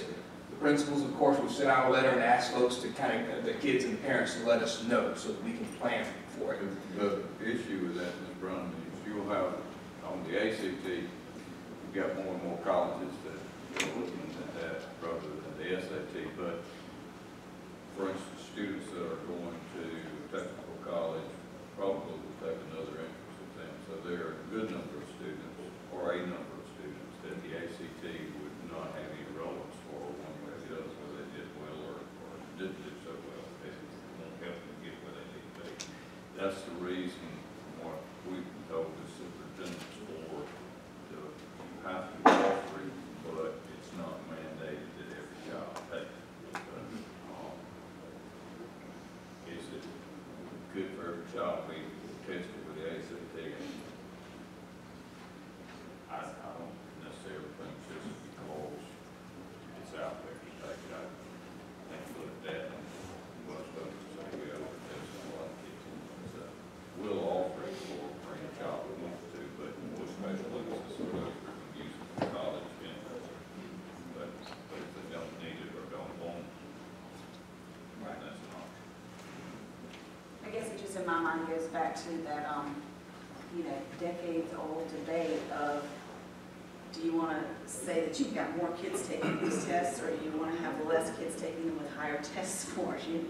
And I don't know, so will those 11th graders' ATC scores show up on the report card for us or something, or is that Well, ultimately, you'll get a report on ACT scores, whether every 11th grader takes the test or only a few take the test. And, I think what you've done is give a reason why you can't compare districts to districts for test scores, or state to state, or one district in this state to a district in another state, because we can make our SAT score anything that the district would like it to be based on the number of people that we allow to take. So the right and fair thing is those children who need it, we need to prepare them and they need to take it. Those kids who, for whatever reason, are going another route, they don't need it for entrance into their college, but we still got colleges that are taking SAT, or maybe they're going to go to a technical college. Our job is to prepare them for that and not put them through another test to say they're taking another test. But you hit on, I mean, it hasn't changed in 30 years. Test scores, or what you want test scores to be based on who takes it and who doesn't and how many. So you're right about that. Yeah, that's an important point, because as you're looking at the reported scores from year to year, that's something to remember and consider, is that last year, everyone, this year, that is a different group of kids. One of the things that we end up doing is, as educators, we compare this year with last year, assuming that all children have the same abilities at the 11th grade as the ones that were there the year before, and you were educators, it's a different group of kids. So we don't want to ever do bad in anything that you measure or keep score, but it's deeper than just what that number is. We all know. Question real quick. I know this is at the state level, but I'm just looking at grades 3 through 8. The last 3 years have been 3 different tests. So PAS, ACT, SC Ready. Is SC Ready, that is that's the new standard state has come out with after they decided not to do the ACT, and will this theoretically be what we're going to be transitioning to going forward? Theoretically. For 2016. Well, I know as far as we go, but as far as the SC Pass stuff, we still got in grades 3 through 8. Theoretically, that will transition to SC Ready. SC Pass is, my understanding, it will still be SC Pass. What may happen because of a push from the feds to reduce testing, you may see SC Pass, Science and Social Studies, only administered in one grade level 3 through 5 and one grade level in 6 through 8. But that's yet to be seen. What I want to focus on really is the new assessment in the last few slides that we have here. So the SC Ready, like I said, the new assessments for the ELA and Math 3 through 8. The contract was awarded in December this year. The Educational Accountability Act states that for this particular year, we have a choice as a district to administer online or paper pencil. We chose paper pencil because it's a new test. I get used to a new test, so I get new test and technology at the same time. I once heard it said, you want to be on the cutting edge, but not too close, you get cut. So we'll deal with the online piece next year. We'll be required to do online in spring of 2017. English Language Arts for the SC Ready will be administered over 2 different days. You have a session 1, which is the writing and inquiry piece. It's about 30 items on that, plus extended writing. On session 2, the next day, is the reading assessment. There are about 38 items for grades 3 through 5, about 50 items for grades 6 through 8. The estimated time for that test from the contractor is 2.5 hours, but it is not a timed test. The 2.5-hour estimation is just to assist with planning purposes. For mathematics test is given in 1 day. Now, for the middle grades, 6 through 8, there are 2 sections of the test. One section is a calculator section, and another section of the test is a non-calculator test. For grades through 5, it's all no calculator. 2 to 2.5 hours is the estimated time for that particular test. It's about 50 to 62 items on the test, but that varies by grade level. Again, it is not a timed test. Item types, let's talk about that just briefly on the assessment for math as well as for ELA. Of course, you have selected response, multiple choice if you would. Worth noting here is that it is not just your traditional multiple choice. You do have your multi-select items, where students will have to choose more than one response in order to get the item correct. In other words, there could be 5 or 6 answer choices, and you're asked to select all that are correct or select the 2 best, that kind of thing. In order to get that item correct, you have to correctly select the exact 2. You get one, not the other, it's not correct. ELA, of course, has the evidence-based selected response as well. And these are 2-part type questions in which the student reads the piece, the passage, and they are to choose the best answer. But then they also have to select the evidence and provide the evidence for that choice. So there's 2 parts to those particular items. For ELA, you have the text-dependent analysis. That's basically your extended writing. For extended writing, students will read a passage and they will write their response, the written response, the extended response, and they're required to support their responses with evidence from the text. Middle school mathematics also has, in addition to the selected response items, they have gridded response items for the paper pencil assessment. Basically, those are short answers in which your answers are then bubbled into the gridded sheet. For instance, you solve a problem, the answer is 45, you go down, bubble in the 4 on one column, bubble the 5 in the other column. It's 4.5, bubble the 4, bubble the decimal, bubble the 5. So that's what those particular items look like. The last one, technology enhanced, is only applied for the online assessment. I think the only point here is that in place of those particular items on the paper pencil will be additional selected response items instead of the technology enhanced. Any other questions? I just kind of wanted to give you a quick overview of the assessment look for this year, specifically the new test SC. Mr. Ring. I know you said we're going to go with the pencil paper test this year. Correct.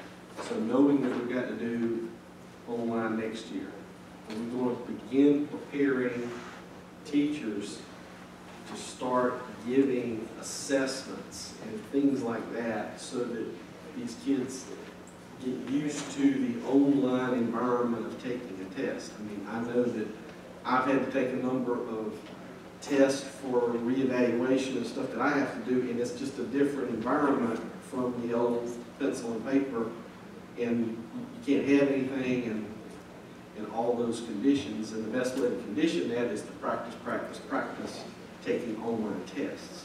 And as we find out more about the technology involved, as we learn, we definitely will do that. We do that now as well. We have online testing with math testing. We take reading tests and math tests, and have been doing that for years online. But even to the format of you know, how does it come up and what does it look like, and the more help we can provide the teachers to give them the template to do it, they just plug in the questions and the answers, you know, it would, so that they get the ground running at the beginning of the year. Makes perfect sense, yeah.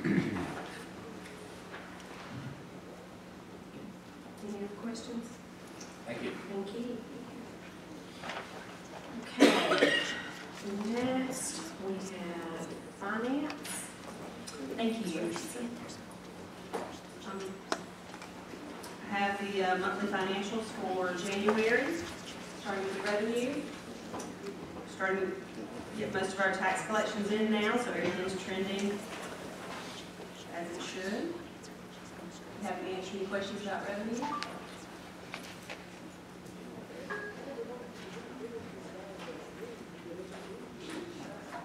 No, we have our expenditures. Again, they're also trending as in last year.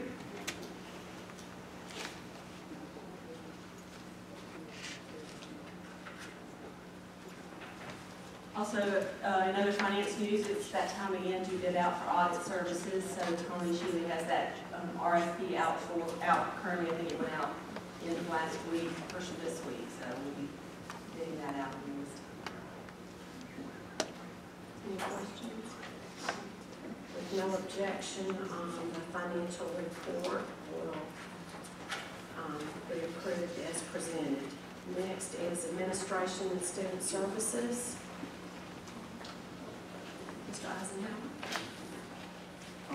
The first thing there, Madam Chair, is I talked to the board about requesting some project management and staff augmentation in scheduling some projects and looking at our budgets and sort of helping us put together a calendar. After talking to the board at the last meeting, I did talk with our attorney, Mr. Moore.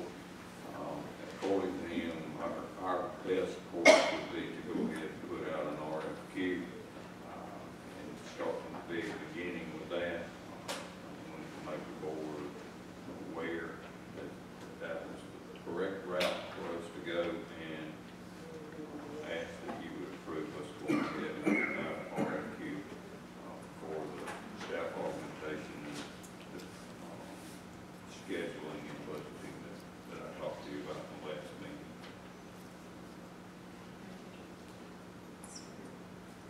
Have a request, do I have a motion? Need a motion? Do you need a motion on it? Yes, sir. Yes, sir. Motion to approve request to advertise for project. Have a motion, do I have a second? Second. Second by Ms. Brown. Any discussion? All in favor say aye. All right, building progress report. Madam Chair, members of the board, Dr. James, if it's okay, I'll just kind of go through these as each project. And this is kind of the way we've been posting these on the website.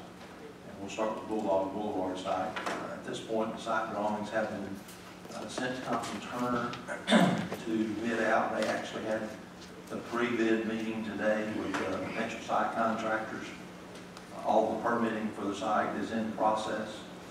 We expect Thompson Turner to put these, the site package out for bid very soon, and we're expecting them to have guaranteed maximum price for the site work for you at the March 17th board meeting. Office of School Facilities has reviewed our DD plans, and we're making the necessary changes. As soon as we make those, we'll submit those again, and once those corrections have been made. While all this is taking place, we continue to develop our specifications for the building, and those are being written up as those are developed. We're going to start with weekly updates with our engineering teams, and we'll also start refining our meetings with our stakeholders so that we can sit down with them and actually give them input on their various areas for such things as like the media center, placement of the checkout desks, and all of those types of things. So we're going to get really into the infinite details at this point in time with those stakeholders. At Airport High School, we continue to work on this project, trying to get it within budget. Unfortunately, the last design we brought you a few months ago turned out to be $4.5 million over budget. So we're working real hard to try to get that back in line with what the budget is for that particular site. Also, we've contacted our civil engineers, and they're working on the design to regrade the softball and baseball fields at that site as needed.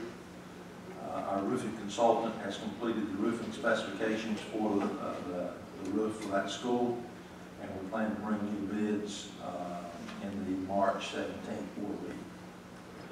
At Brooklyn Casey High School, Jump Carter Cease continues to work on plans for the basketball arena.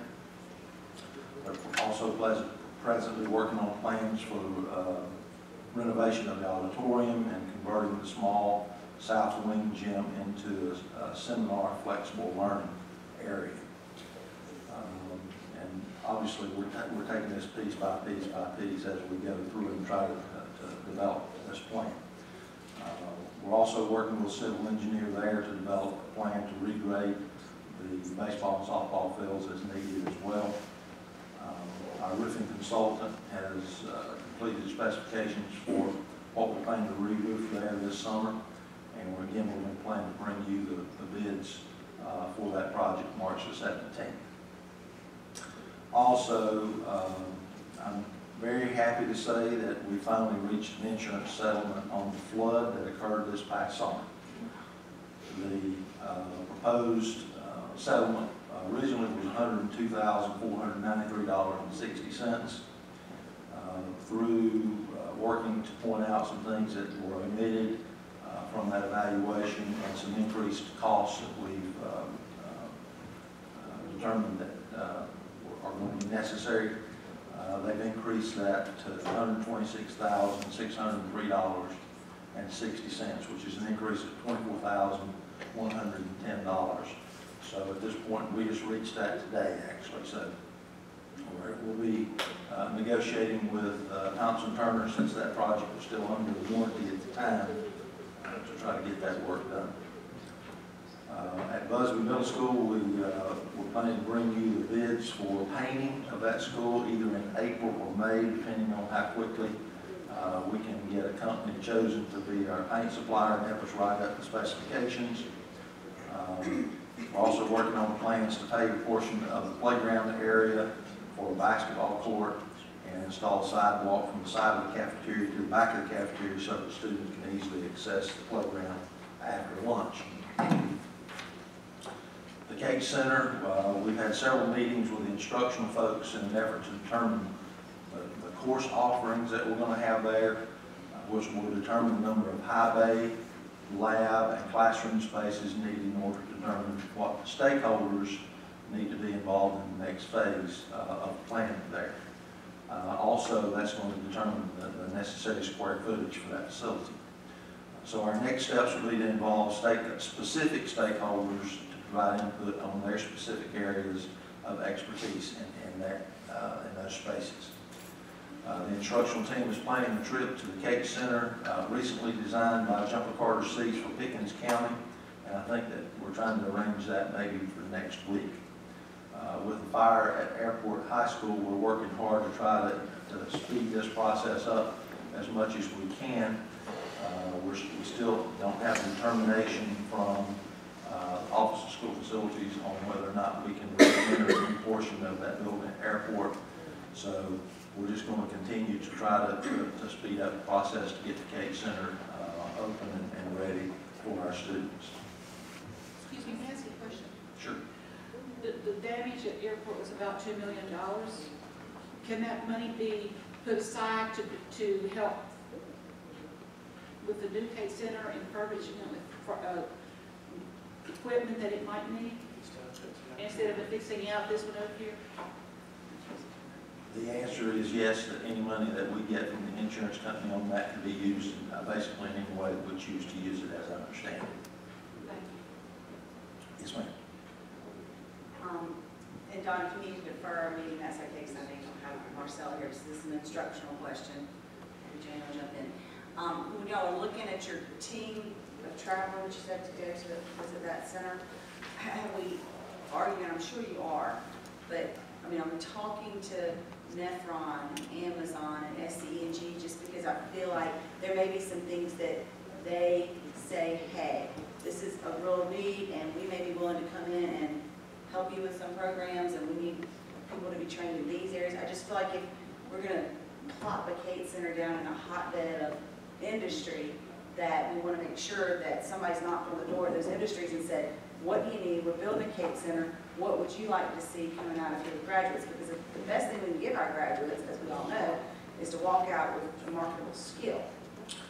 I'll make a shot at answering that question, and I don't know if Joni or I think Bernie is not here tonight. So, but basically, all of our CAPE courses have advisory groups. So they're constantly talking to the folks in our community about what they feel we need to be doing.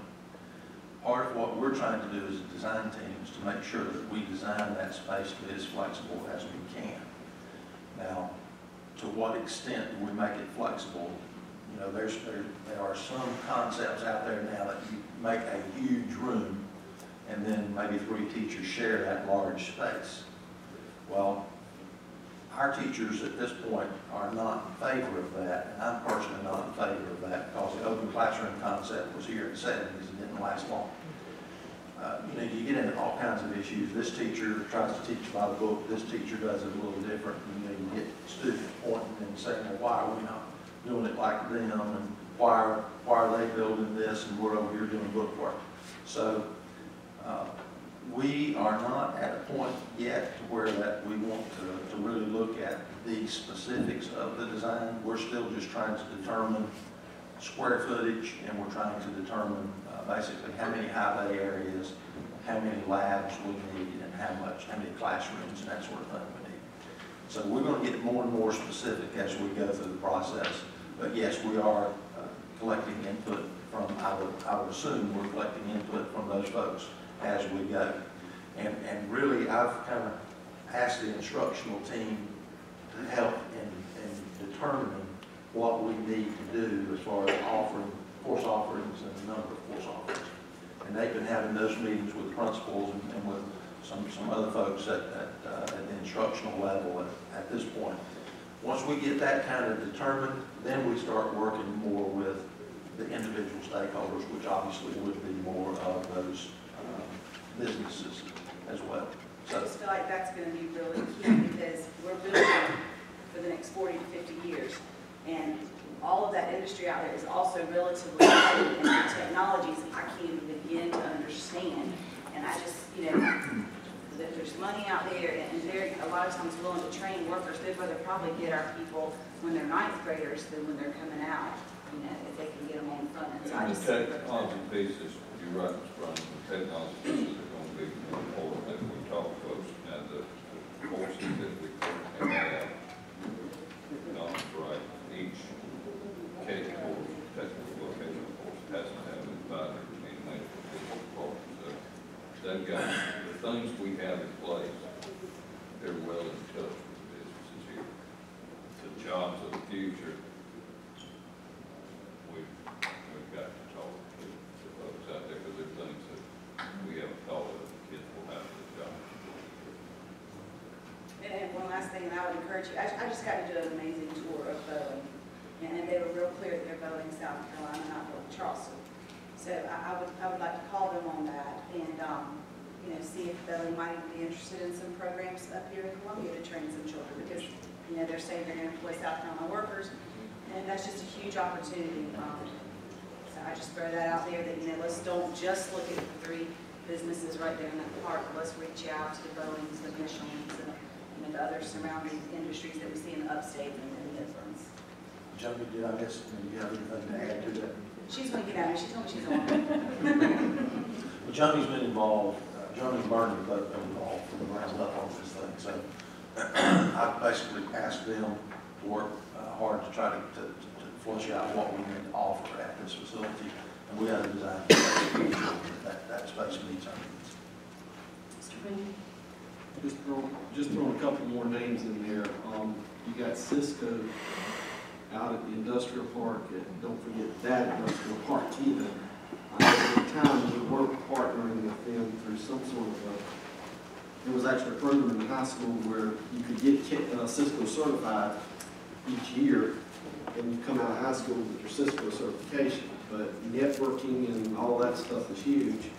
And so if there's something we can do at Cape Center to inlay with that would be a big one.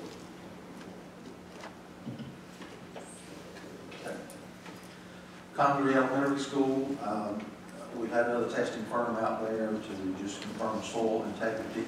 The architect and contractor both say that they feel we'll be ready to start in June. At Connery Wood, Seawick, the architects are developing an ADA access down to the playground. We're going to do that outside of CM risk, so we're working on trying to get that designed and go ahead and put that out to bid ourselves through CPIF funds this summer. The architects are still working on DD drawings and getting those to office school facilities. Their biggest concern is they're saying that OSF is 3 months behind, and they haven't submitted anything at this point in time. They should be submitting soon. Just to make you aware that that could set us back a little bit on our start times. But we've done all we can do at this point in time about getting everything to the architects. So it's up to them to get it all and get to them.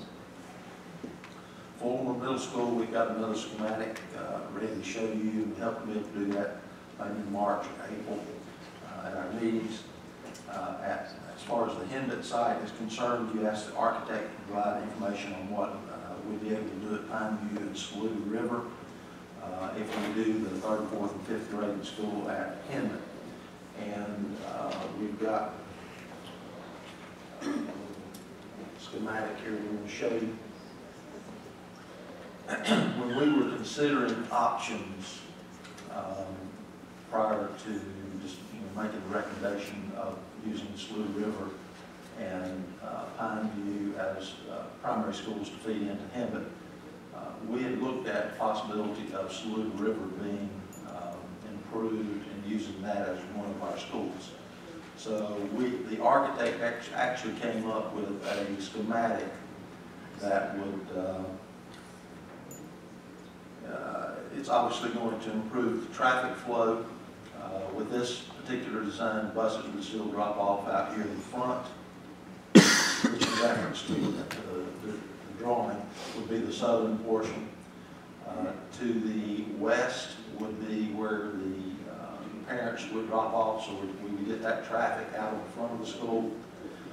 We would build a new cafeteria, auditorium, stage type cafeteria with an adjoining PE facility, kitchen, and we would convert the existing cafeteria, PE, and that sort of thing into classrooms.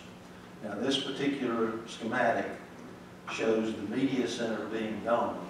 That would be in that kind of that courtyard in the center, that square in the center. If we do that, then obviously that cuts down on how many classrooms we will be able to gain, because I think the way that they've got this design is that the media center would go either into the PE area or into the cafeteria, existing cafeteria. So that would take up some of our potential classroom space. So this particular design, and we've got another, I think we've got another drawing. How many total classrooms are in this? We would gain up to, I think, potentially 6 classrooms with this particular design, if we keep the media center intact rather than tearing it down as shown there. What's those little rooms up, where it says covered walk? I can read dance, my eyes, and I do get a fix. I can't read that. It says theater. Theater, okay.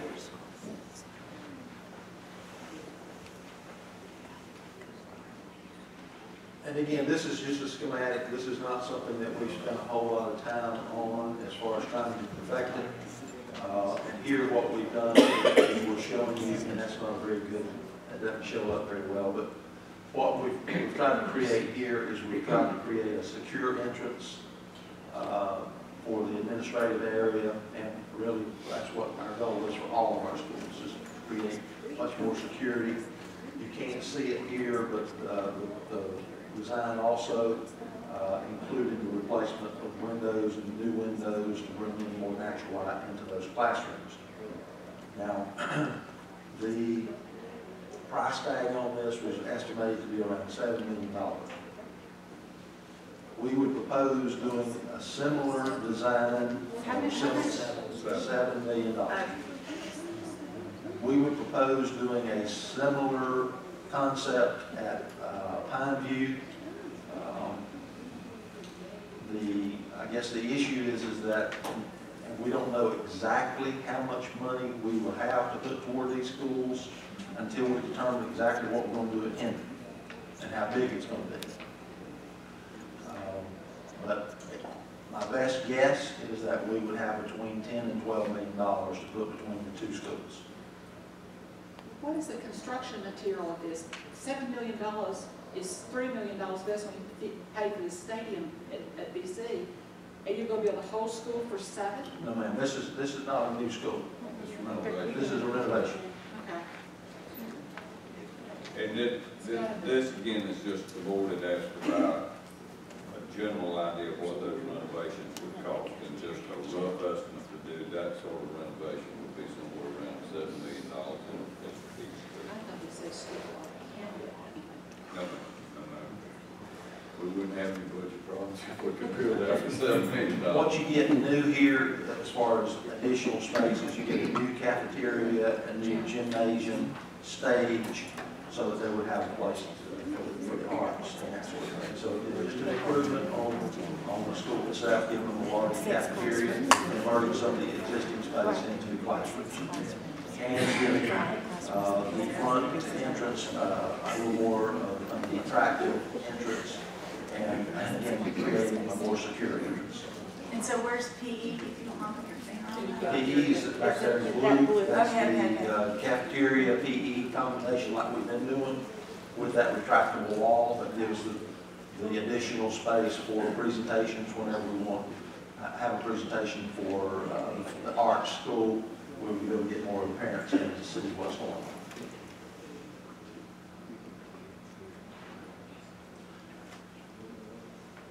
Okay?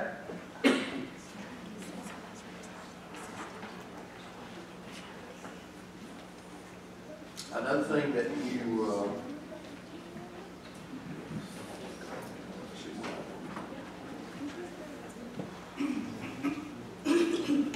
as far as Northside Middle School, as you know, we're planning to paint that school this summer, and we're also going to be repairing the leaky scuppers. The overall roof is in pretty good shape and still under warranty, as I understand it. But we'll be those scuppers.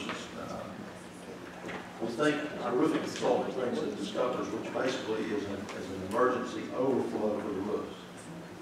It looks like a cow's tongue sticking out kind of at the top of the building. For those of you that are country folk. The roofing consultant thinks that the cow's tongue was basically laid on top of pressure treated wood, and it has eaten, it has basically deteriorated to that. So without getting into a whole lot of detail, that's basically what we're working to do right at Northside right now. At Pine Ridge Middle School, the architect's working on, again, DD drawings to submit to OSF with the goal of starting construction in June. Again, however, the architect says that all office school facilities are behind 3 months, which could have an impact on when we start. At Springdale, the design team continues to look at plans to potentially convert the existing media center and administrative area into 4 classrooms while adding as many as 4 classrooms if needed. The design team right now has proposed moving administration over to either Churchdale Drive or Parish Pond to give different traffic patterns and also to give a new look for that school. I'm not real happy with that design at this point, that schematic, so that's why we're not presenting it to you tonight. The ideal areas would also build a new cafeteria, a media center. The administrative area, we're looking at converting that to some classroom space so that we again can move the entrance somewhere else on that building to give it a much more attractive look. A district-wide track, as you know, my goal has been to try to get everything on paper so that we can communicate to folks what they're going to be getting, and also to put a good solid budget to what we're trying to do so that we know how much money we can spend on all of these particular jobs. And since a district-wide track was one of the things that was listed as a question on the bond referendum, we looked at 3 potential sites. And for the sake of time, I'm just going to show you the one at Busby Middle School, which is the big one, Rob. We have looked at Granby, we looked at Northside Middle. Granby, we have to tear down a portion of the building in order to keep that field that we have out there. Northside Middle, it will fit, but we feel like we'll have some problems securing it because of all the athletic fields that are behind it, the county fields. we feel that if we're going to put this kind of money into this kind of facility, we got to keep four-wheelers and that sort of thing off of there and make sure it's not a four-wheeler track. So if you look at it from the standpoint of it fitting and having all the space that we need for the auxiliary throws and jumping and that sort of thing, it works very, very well on the Busby Middle School site. Now, I just throw this out here for your consideration, and I'm certainly open to input, but we've worked pretty hard with the architect team, and this is what we plan to propose to you in March. Again, so we can just get some focus and get it designed, and there could be some considerable cost savings if we could do this job in conjunction with either the elementary school or the K Center, since there will be site development taking place and contractors already out there. So to cut down on mobilization and some site supervision and that sort of thing, there could be some considerable cost savings by doing it that way. It'll be up to you as to whether or not we do that. I know that this is not a high priority right now as far as timing, and we're not trying to create it as such, but the architect, we've set aside basically a budget of $2 million for this particular project. We've also been working with our folks on security phones and camera upgrades. We've started meeting with some of the keyless entry folks, and we're working right now with Tony Shealy with procurement and looking at bidding out a new burglar alarm system along with upgrades in cameras and a phone upgrade. Part of what we kept seeing in the request is that we want a new communication system, we want a new rail system. All of that can be integrated into the phone system. So we're in desperate need of upgrading our phone system anyway. So that's part of what we're looking at doing district-wide with some of our security and technology upgrades. As I told you before, we've been working to try to procure a paint supplier. We've advertised. We're supposed to open those RFQs on Monday. And we're hoping to be able to bring you that particular supplier for approval in March. Just as soon as we can get that supplier approved, part of the RFQ is that they will help us develop specifications for painting our facilities that we choose to paint in summers, and that they will help us monitor and make sure that the quality of work is top-notch. So I'm not a paint expert, so I really want a paint expert to be able to help us with this. So, well, as you know, we got 3 projects for painting upcoming this summer. So if we can get on it really, really quick, we're hoping to be able to bring you some bids maybe in April. Possibly it may take us until May, but that's kind of where we are with the process. We're going to try to get done as quickly as we can. And with that, Madam Chair, I conclude my remarks. Thank you. Mr. Oscar. Yes, ma'am. Old fashioned as I am, I need hard copies. So when you do this again, would you have us a hard copy or have a hard copy? And the updates that you're putting on the internet, can you forward a copy of that to this board member, rather than have to go into the school, to the district site? We're happy to provide you with whatever copies you want. Thank you. And Kay has, I had her make a copy so Rob could put on over there. You're welcome to those if you want them. Just keep it in mind that a lot of it's schematic. I'm sorry? It's easier to work from the hard copy than to try to make the list as you go on. Thank you. Anybody else want copies of anything that we've shown? Kay can make you copies if you want it.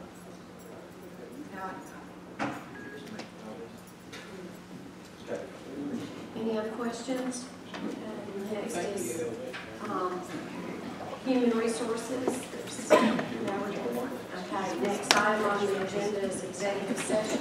Madam Chairman, motion for trustees in closed session. Consideration of personal